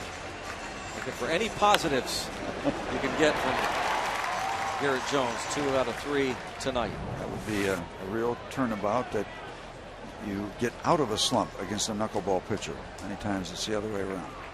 And that second at bat was really a one-hopper to the shortstop as Brandon Wood lifts one to right. 2 down. You know, we almost had the hat trick, Greg, because we got the Sky Blast, we got Huey Lewis, we almost got a full moon, so we got a lot of things going. The barge is already parked out there in the river, just like to set the stage with a Pirate win. That's the most important thing. Wyatt Torregas has struck out and bounced to short. Doing the catching tonight, the first time he has started in the big league since 2009. Talk about the catching injuries. Ran into Ryan Domet earlier today. He is very optimistic. He says he feels really good. He thinks that he might be able to. Now, this is Domet talking. So keep that in mind. But he is hoping to maybe in about a week start to run a little bit. And he thinks he could be back in about 3 weeks, which would be great news. Very large.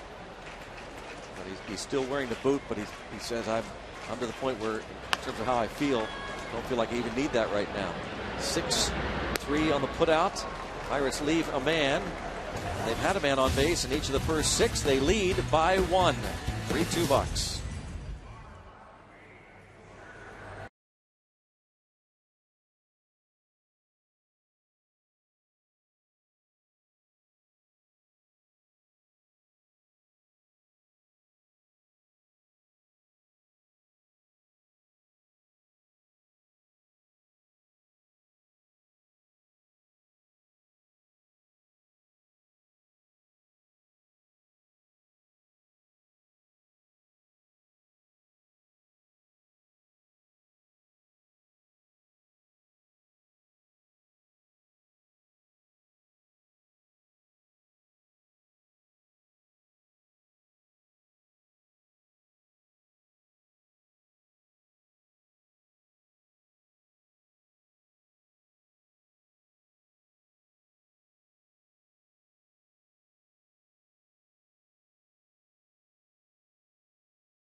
out to hit. Why don't more pitchers throw them? That's from Matt. Well, it's not that easy to perfect them. It's not everybody who assumes they can just pick up a baseball and throw a knuckleball. You can't. So many pitchers have tried to do that. It's tough to perfect. And then if you perfect the movement, throwing it over for strikes. A lot of guys, I tried it, I could throw 2 good knuckleballs out of every 10. That's not enough. And so it's not the easiest pitch to master, or more guys would do it. It's as simple as that. Now, how do you do it? Now, what do you do? A lot of people think it's the knuckles. It's not the knuckles. It's the fingernails that go either into the seams itself, or they might put it around somewhere else. But it's thrown with the fingernails, and it's thrown with a stiff wrist. There's not much wrist developed. You throw it with a stiff wrist, and then it comes out, and who knows where it's going to go. But the knuckleballs into the seams are the way I've seen a lot of pitchers who throw knuckleballs throw them. And you say you tried it a little bit, but as you say, it's such a difficult pitch to perfect. Yeah. That's why more pitchers don't throw them. Yep. It's not everybody assumes it's easy to perfect it. It's not. Here is Tim Wood, not Wilbur Wood. No relation to Wilbur, the former knuckleballer, but Tim Wood, his second outing with the Pirates. A nice start to the 7th as he gets Jose Reyes, and you certainly want to get him at the start of an inning in a 1-run game. Tim Wood, well done. Tim Wood pitched a scoreless 8th inning last night, facing the top 4 in the order. He has been in the big leagues before with the Florida Marlins, was with the Washington Nationals this year in spring training, and was putting up good numbers at AAA Indianapolis for the Pirates. He had 13 saves and 14 opportunities at the time of his promotion from Indy, with a .296 ERA and 23 relief appearances. James McDonald. 95. Liking that a lot. We got the W guys. Left-hander Tony Watson, right-hander Tim Wood. McDonald with 6 innings, 2 runs, 8 hits, 3 walks, 2 strikeouts. Kept it together. Worked very hard. Inside 94. Tim Wood attended spring training with the Washington Nationals as a non-roster invitee. Was released at the very end of spring. That's when the Pirates picked him up. The 95 heater is sent up the middle by Tejada.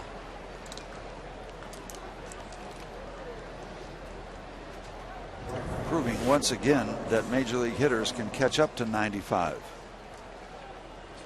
They've got to feel that it's coming and it's in a good hitting zone. They are that good.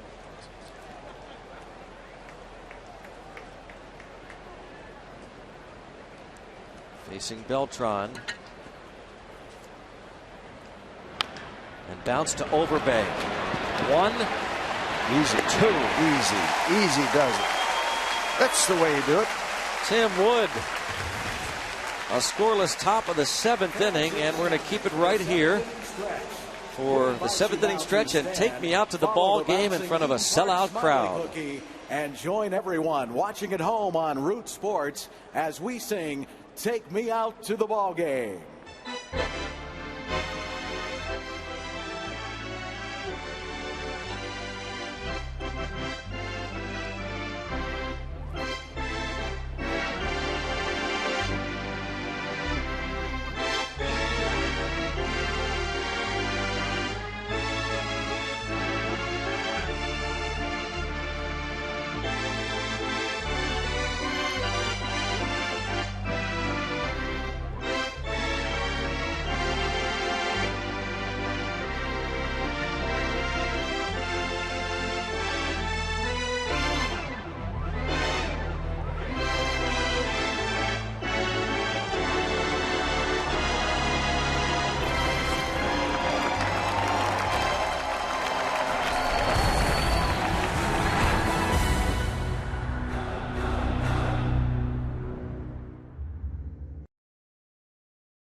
Yeah, this beautiful game of baseball, a beautiful night in Pittsburgh. Steve talked about the nearly full moon, which will grace the skies tonight as Huey Lewis performs in concert with Sky Blast. And if this is it, I know. If this is it, I want to know. Here's Xavier Paul batting now for Tim Wood. I've been told by the truck I can't sing anymore. If I want to say the words, I can say them. Oh, really? You're allowed to do that too? No singing. Okay.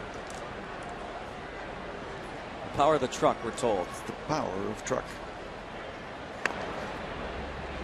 Pirates lead by 1. They've been out hit 9-7. Xavier Paul bats for Tim Wood. Nice outing for Wood, his second straight. He's being promoted yesterday. And Tony Watson, the rookie. Duct tape, chicken wire is what Clint Hurdle's been saying the last couple of weeks about what they've had to do with all the injury reports. 6-3 on the putout. Xavier Paul is retired. You know, I want to get back to that that statement that Clint was talking about too. You adjust, readjust, who readjusts back and forth. It's a continual adjustment. We talk about hitters like a Neil Walker, McCutchen, or Tabata comes up. Not many people know them. They're successful, so the next year all of a sudden they're getting out all the time. The pitchers have adjusted, so it's up to those hitters to readjust to what the pitchers have adjusted to. It's a continual ebb and flow, both with pitchers and hitters. That's what makes the major league so difficult. Yeah, it's not a done deal once you get there, and people are going to pitch you the same way or hit you the same way. It's you've got to continue to adjust. With all the technology available, of course, the video and the numbers, the statistics, and all that comes into play as well. 0-2. Tabata took a big swing. See, he's all right. Is Polino all right? No, is it Polino or Tabata? I think it's Tabata because Polino's just like he's going out to kill some time for Jose. The swing of Tabata. They want to look at him. Yeah, home plate umpire says you better get out here and check. A swing like that. Brad Henderson, Pirates head trainer.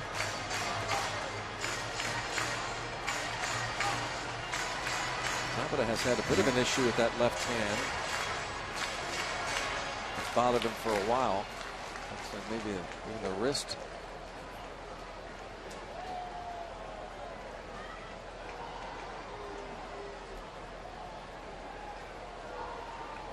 He'll be all right.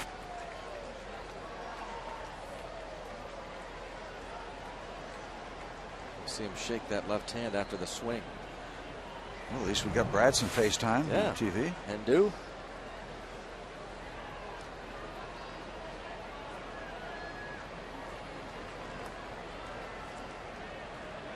There's Brad Henderson.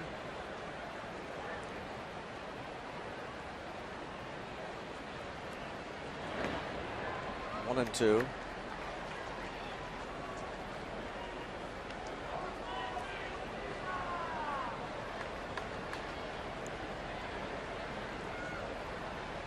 Ball, 2 strikes on Tabata. 2 hits tonight. Jammed him. Back to R.A. Dickey. 2 up and 2 down. Tomorrow on Inside Pirates Baseball, Neil Walker talks about being the victim of a rookie prank. Plus, get the inside pitch on Garrett Cole, the Pirates' #1 draft pick. Catch all this and more Inside Pirates Baseball, IPV, tomorrow, 12:30 on Root Sports. Josh Harrison on base twice. You know, back in the day, I don't know if they do it as much anymore, Greg, but ball clubs and different ball players would orchestrate some FaceTime for their head trainer. Get them out on the field. We used to do that for Tony Barteron. Bounce to short. Reyes, an impossible play. Almost made it. Another hit for Harrison on base 3 times. I like it. It's got a nice flow. A hit for Harrison. Sounds like a campaign. Candidate. Absolutely. Harrison's your man. A hit for Harrison is a hit for freedom. AGH can. A hit for Harrison is a hit for freedom. Remember that slogan, Mr. Reyes. There's Jay Hay. Now, would this be a time perhaps to try for a stolen base? Sure. I got to predict it again. Sure. You've been right already. I've been taught by Bob. He taught me. What about Bob? McCutcheon has extended his hitting streak to 10 straight games with the gift double off Murphy's glove. And there goes the runner. And a stolen base. Steve, you called it. Well, it lends itself to it. You got a 1-run lead, 2 out, not much happening. You get the base hit. Take a shot at getting a cheap run. I believe that's the first career stolen base in his major league career. It is. Playing in his 10th game in the bigs. AGH Cam right on the job again. Puts the right hand in. Put the left hand in. You shake it all about. What if the hokey pokey is what it's all about?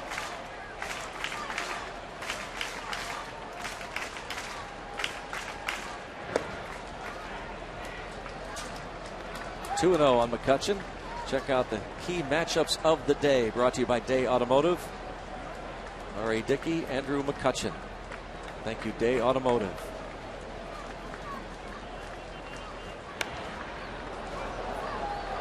McCutcheon with a ball back to the pitcher in the first inning. Hit pretty hard and a nice play by both the pitcher and the shortstop Reyes to turn it into a double play. Activity continues in the Mets bullpen.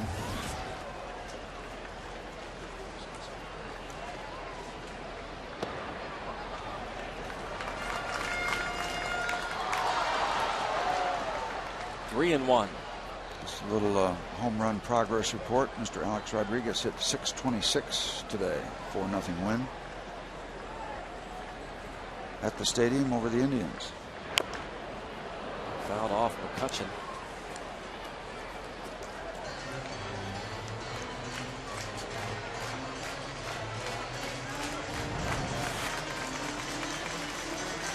Knuckleball. You got that shin guard on, but you can't protect the top of the foot.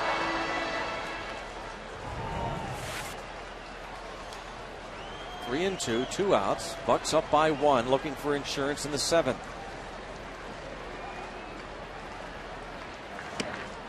Struck him out. It remains a 1-run ball game. R.A. Dickey has given up the 3 runs. That's still very much in it.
Yep. Check out the Meadows Racetrack and Casino tonight. Scores in the National League Central. Reds all over the Giants. Mike Leake, 8 innings of 4-hit shutout ball for the victory. The Phillies down the Cubs. Houston hosting Atlanta, tied at 2 in the 7th. Milwaukee up on St. Louis. Prince Fielder, another home run. His 18th.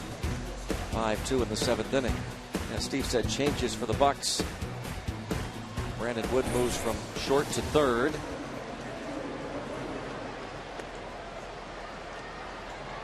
Taking over at short, Ronnie Cedeno. Xavier Paul stays in the game to play right.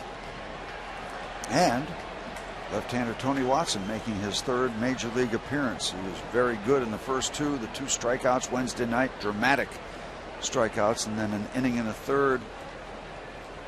Nothing given up on Thursday. So here comes Watson after Wood. Trying to get this thing to Joel Hanrahan.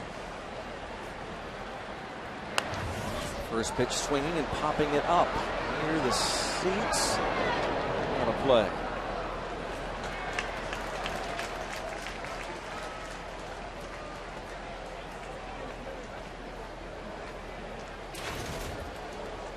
An unforgettable big league debut for Tony Watson Wednesday night. Indeed. Coming in the 8th inning with runners at first and second against the Diamondbacks in a tie game. Striking out Chris Young and then Juan Miranda. Broken bat deflected off the pitcher and nicely done. And also nicely done by Overbay. That play goes 1 to 3. No panic for Tony Watson, but a little bit of a sinker thrown over to Lyle Overbay. Let's check it out. He gets the glove, power of the glove on the ball, then the pickup, but then kind of a sinker in the path of the runner. So good work for Lyle on the other end of that play. You're exactly right. A nice first out here in the 8th inning. Angel Pagan 0 for 2 with a walk, but has hit the ball hard. Now batting from the right side against the lefty, Tony Watson.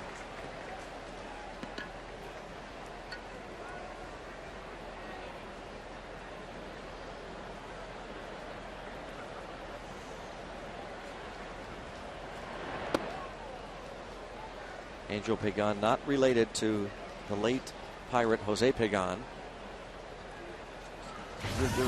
Wasn't there a pitcher, Dave Pagan, too, for the Yankees? Dave Pagan, I believe it was. Pagan, right? yes, Dave Pagan, but spelled the same. Yep. Way. 2-1. Angel Pagan, another switch hitter in the lineup. But just a 129 average from this side of the plate. So Tony Watson wants to take advantage of that. Just 4 hits and 31 at bats as a right-hand hitter. And a strike. 2-2. Like Tony might have gotten a call there on the inside corner. We'll take it. Tony Watson was in spring training with the Pirates. Turned 26 years old just a couple of weeks ago. Now full count on Pagan.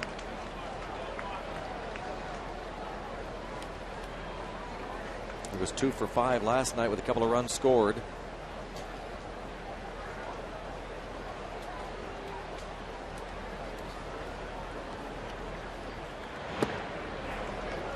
One out walk. Now Jason Bay will not face Watson.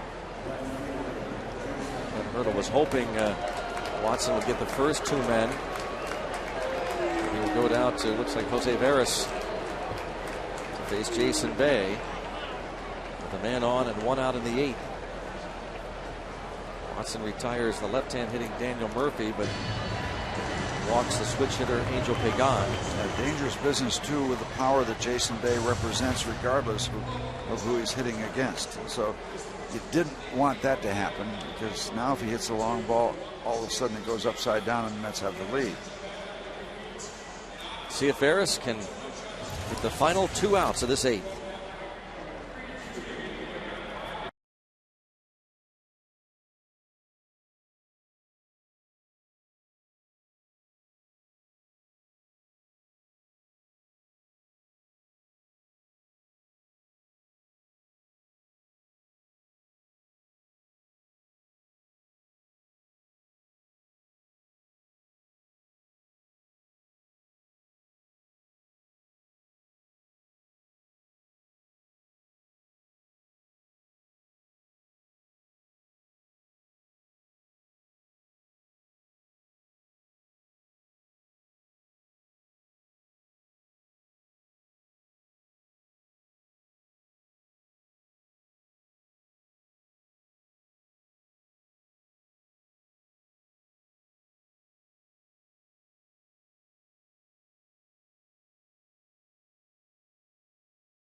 Buccos are leading by 1 run as Jose Veras takes over, facing Jason Bay with Pagan at first and 1 out. See the numbers on Veras, his 30th game of the season. You know, this is kind of a feast or famine situation for both parties here. Veras, a lot of strikeouts. Jason Bay, a lot of strikeouts, a lot of home runs.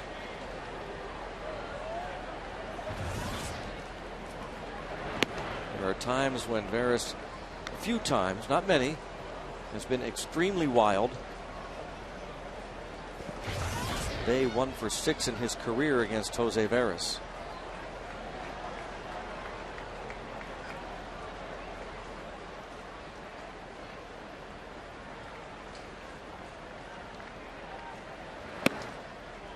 Falls behind 2-0. Dangerous business, and it's all Jose Veras now. Nothing happened in the Pirate bullpen.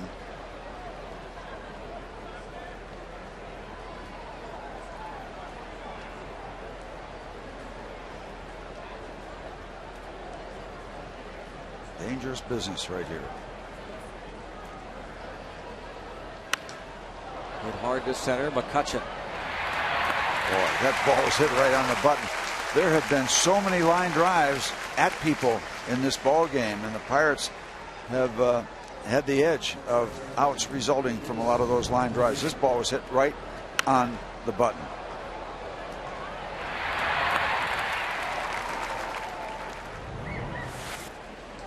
Right to McCutcheon. Another line drive out. Now it's Lucas Duda, who was 0 for 3 against starter James McDonald. Still could win this ball game. McDonald went 6, gave up 2 runs, 8 hits.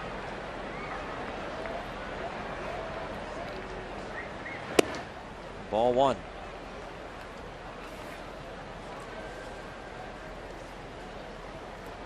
Duda 1 for 4 with 2 RBIs last night. Which is called up 2 days ago. It's his 2nd game since his return. 3rd stint with the big league club. Former 7th round pick out of USC. False start as Pagan took off almost like he might have stumbled a little bit. And it's a good thing he stopped because, or stumbled, because Torregas had that ball come out of his mitt.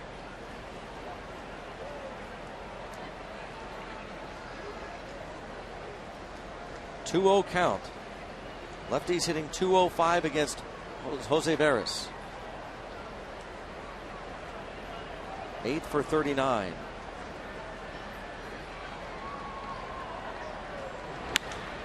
Line to right. Got to get to it quickly and get the ball in. Pagan is going to be held at 3rd. So for the time being, it remains a 1-run lead for Pittsburgh. Once again, there was a time early in this ball game where a runner was held up at 3rd properly, but the Pirates get yet another break in that the double doesn't create a tying 3rd run. So far, more baling wire, more band-aids, more rubber bands, keeping this 1-run lead intact. Pagan runs very well.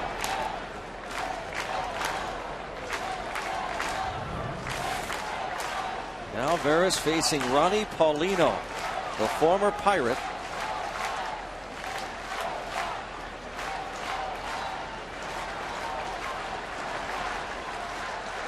Paulino has lined out twice, once to left, once to right, singled to left in the 4th inning. Big time confrontation here. And a strike, a breaking ball. We've seen Veras at his best when he can be effective with that breaking ball, either trying to get an out with it or setting up the fastball. That's a good start to the at-bat right there, getting the hook in.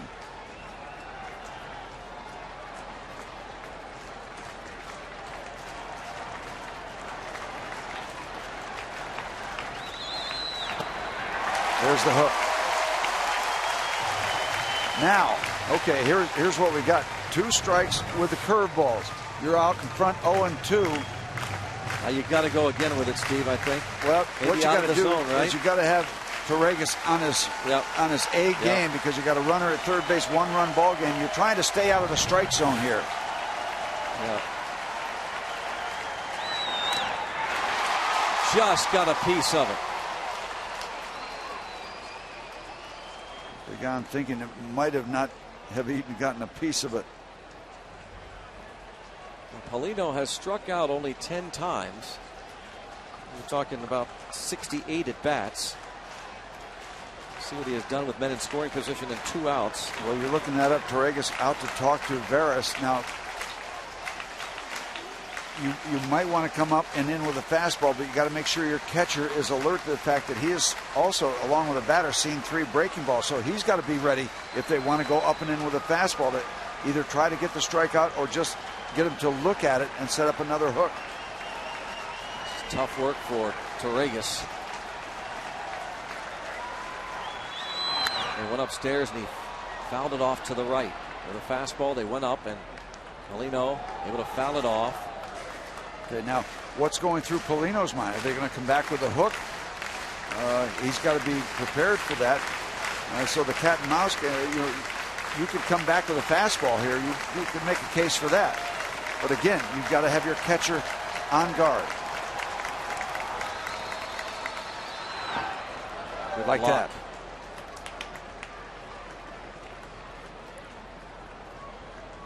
And he's got another pitch to fool around with, too, if he still wants to stay out of the strike zone. Good technique. Torres goes right down, just gets as much of his body and equipment in front of that ball as he can. And he's got choices here. Up and in, or down with another hook. See where the catcher sets up. Oh, yes, he did. Lock City. Jose Veras strikes out. Paulino looking. Bucks still lead as we go to the bottom of the 8th in a sold-out PNC Park.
Monday kicks off a 2-day celebration of the 1971 World Series championship team. Ross Ollendorf showing you the canvas wrap. Steve Blass, Manny Sanguillen on that, courtesy of Trib Total Media. All fans get one. For tickets, go to Pirates.com. That's Monday, June 20th. All fans get one of these Steve Blass, Manny Sanguillen 1971 canvas photo wraps, courtesy of Trib Total Media. How about that man, Jose Veras, the strikeout of that knee-buckling curveball. You got to believe Paulino was guessing he's going to come back with a fastball, and that curveball right there. No question about being a strike.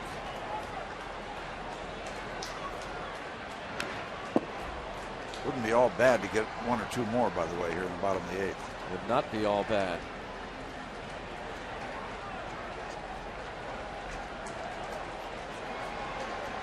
Neil Walker has walked, bounced to short, line to left. Overbay on deck.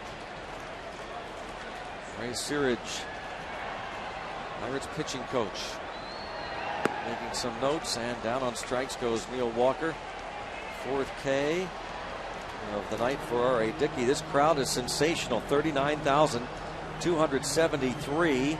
The all-time Sky Blast crowds you see on your screen. It's the largest ever and the second largest crowd of any kind in the history of PNC Park. Of course, last Saturday, 39,441 was the largest crowd ever. So back-to-back fabulous sellout Saturday nights. Thank you all. All the perimeter stuff going on, but you're also here to see your Buccos, and they're playing your fine ball game to this point. Great to see this many people in this great, great ballpark.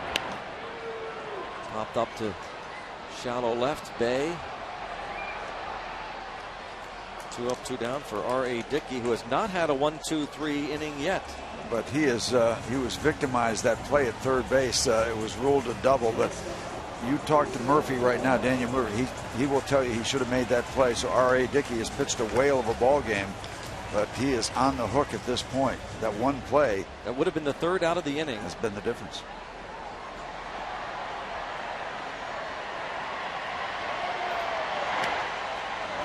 We got the wave going. Folks are having a good time at the old yard tonight. First at bat of the night for Ronnie Cedeno. He pops this up. Paulino taking a look and runs out of room. They hit the crowd mic down there? It looked like it.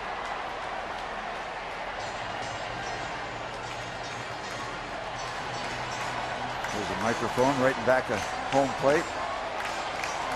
Oh, they got a piece of it.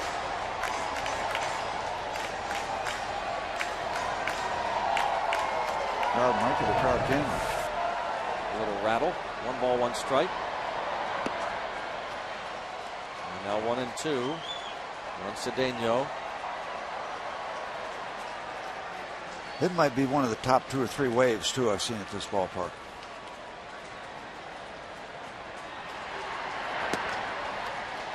Some people don't like the wave. I like the wave because people are having fun. I like to see people having What's fun. wrong with it? Yep. The wave is trying to make a comeback. Yeah. Have a good time. Go for it. Roll to second. Well, guess what? It's hammer time. It is indeed. We're going to the 9th. The hammer coming on to try and nail it down.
Depot doing more on defense. And we'll take you back to the Brandon Wood play. And it was a big one. This line out to end the 3rd inning off the bat of Daniel Murphy. Doing more on defense, brought to you by Home Depot. Brandon Wood now at 3rd. And on the mound, it's Joel Hanrahan.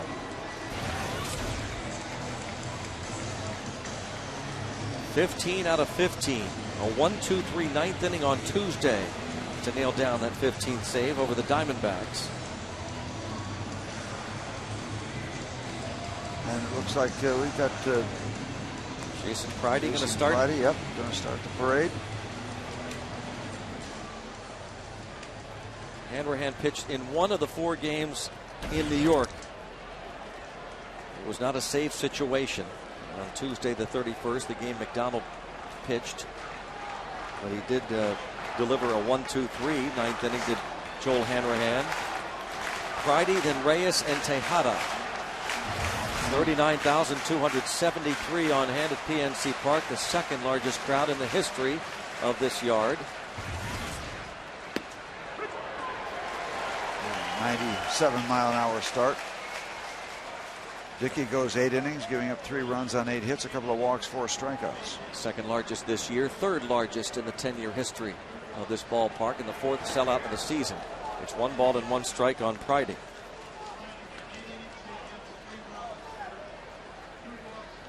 .243 hitter is Friday. He's 2 out of 5 off the bench.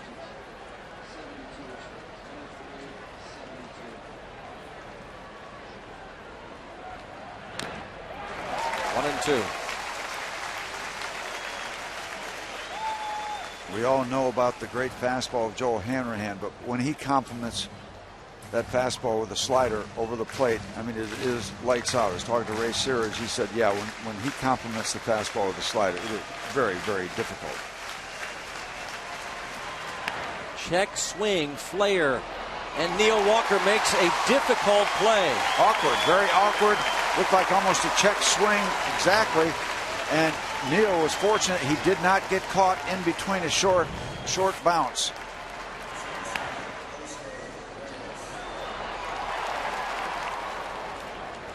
Check swing and an in-between little flare.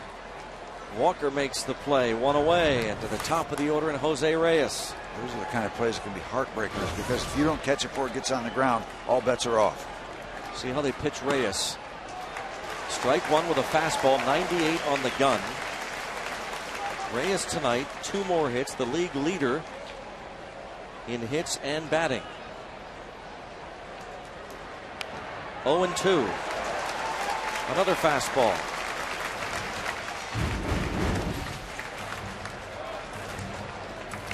Jose Reyes 1 for 10 in his career, plus a walk against Hanrahan with 4 strikeouts. So far we got 98 plus 2 times 2. 98 times 2. Oh, Chase 97 upstairs. Well, 2 up and 2 down. That's a little old-fashioned backyard heat. Going to do a little pitch by pitch. You're going to see some real good fastballs. 98 on the corner. 98 upstairs, 97 upstairs, going up the ladder, pitch by pitch. We're loving it. Ruben Tejada comes to the plate. He is 2 for 3 plus a walk. And Beltran dangerous on deck. But from the Mets standpoint, there's some danger right now out on the mound. Jolly Roger being waved. And they're looking to raise that Jolly Roger in center field. When a power pitcher gets on this kind of a start in an inning, Greg, he just feeds on it. He's just feeding on this right now. Now, he may get hurt. That can happen. But he is feeling he is in control of this inning at this point. He's rolling. 0-2. Oh, my goodness. Everybody digging the fastball.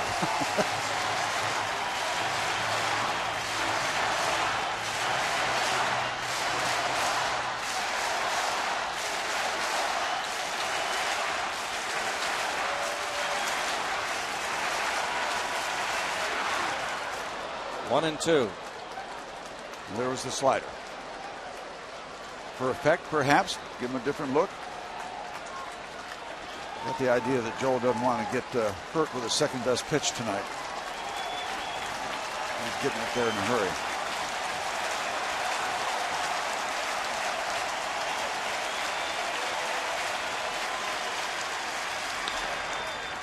Hanrahan to first. Raise the Jolly Roger.